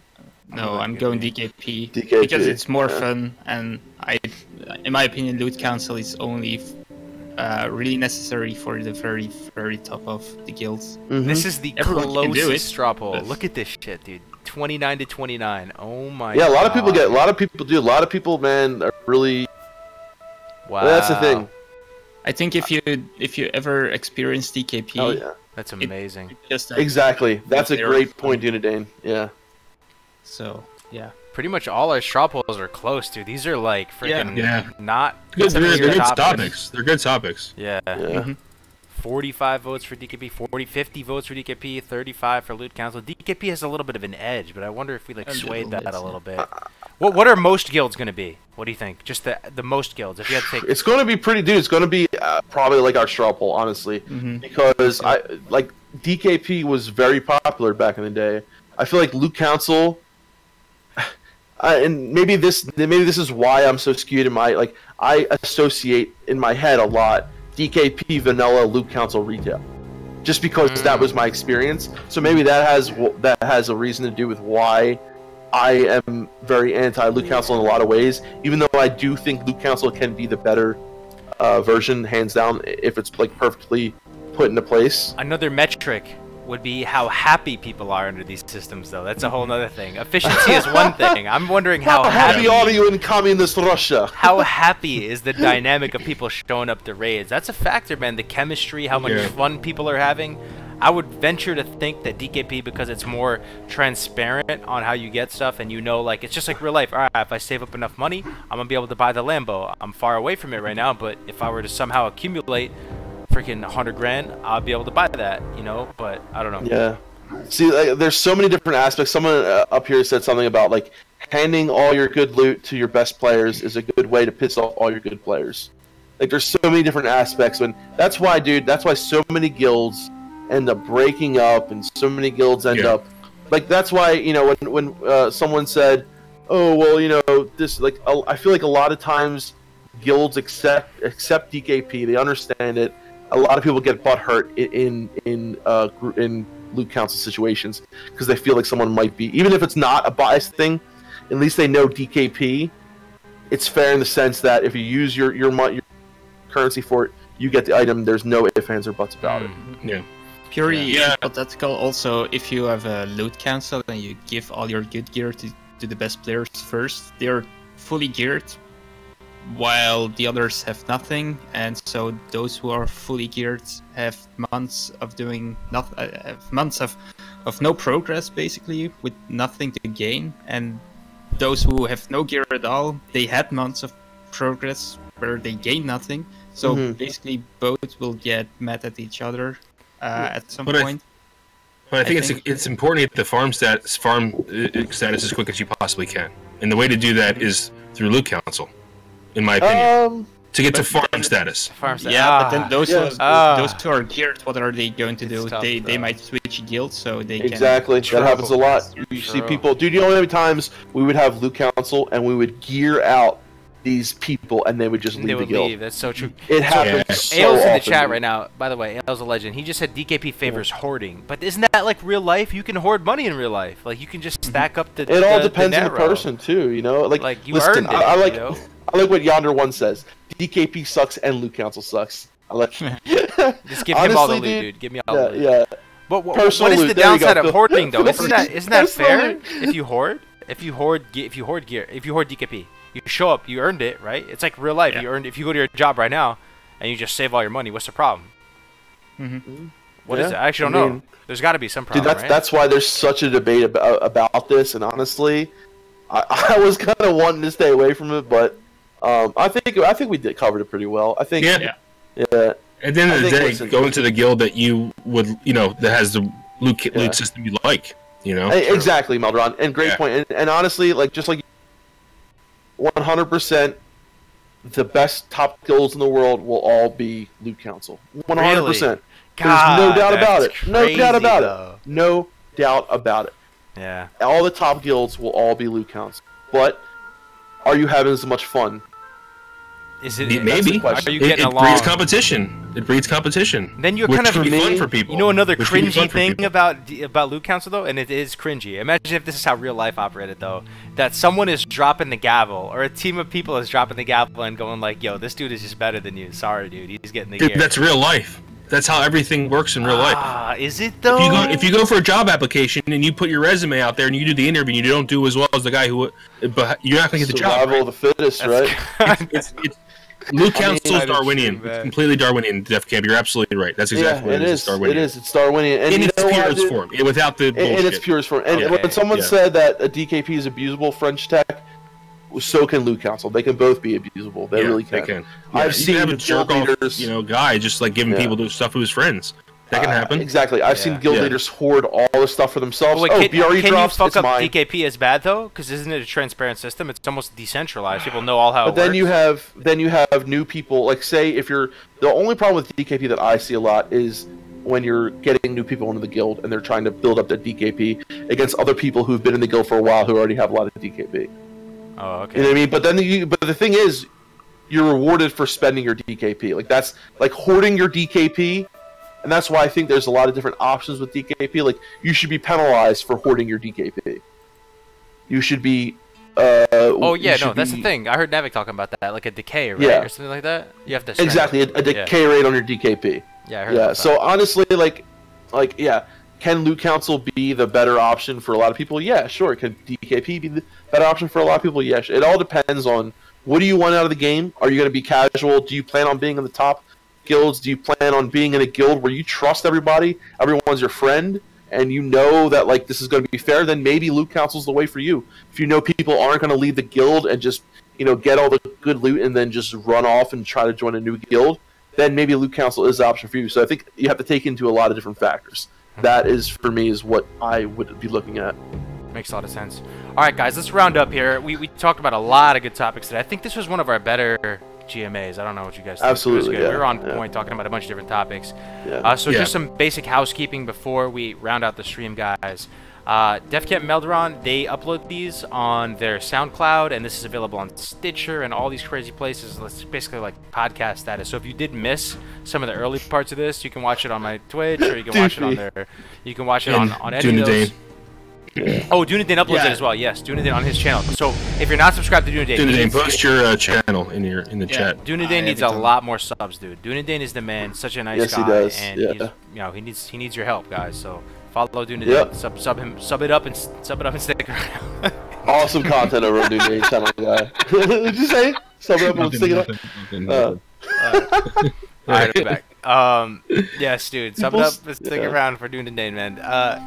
So pretty much, guys. Definitely stay tuned. We're gonna be back next week. More Good Morning Azeroth. Also, the meme thing, guys. If you're here at the beginning of the stream, the memes, the meme competition. We'll be back next week. I thought it was kind of fun, just a little light thing we could do. So go into the Discord and post your favorite memes, man. Tag @Mamrick, blessed mod of the memes, and then you can win a shirt next week. This week we gave out a shirt to Raven, so next week that could be you, man. That could be you. Any last things, guys, or what's up? I'll be streaming. We're streaming tomorrow, right, Cargos? Both of us. So, well, you'll be streaming your relative time, and then I'll be streaming. Yes, I'll start streaming. I'm gonna be streaming at 3:30 p.m. Eastern tomorrow. Yeah. Yeah. Okay. Yeah. Yep. Check out That was the good. YouTube channel. Check out the YouTube channel. There will be more videos coming this weekend. Check out the Discord channel if you want. It's very new, so it's really small yet. That's still, but yeah, everyone is welcome. All right, bros. Ladies and gentlemen, we will see you next week. Thank you so very much for your continued support and guidance and engagement. We love you guys. Have a great week. Goodbye, Azeroth. Peace out. See you guys.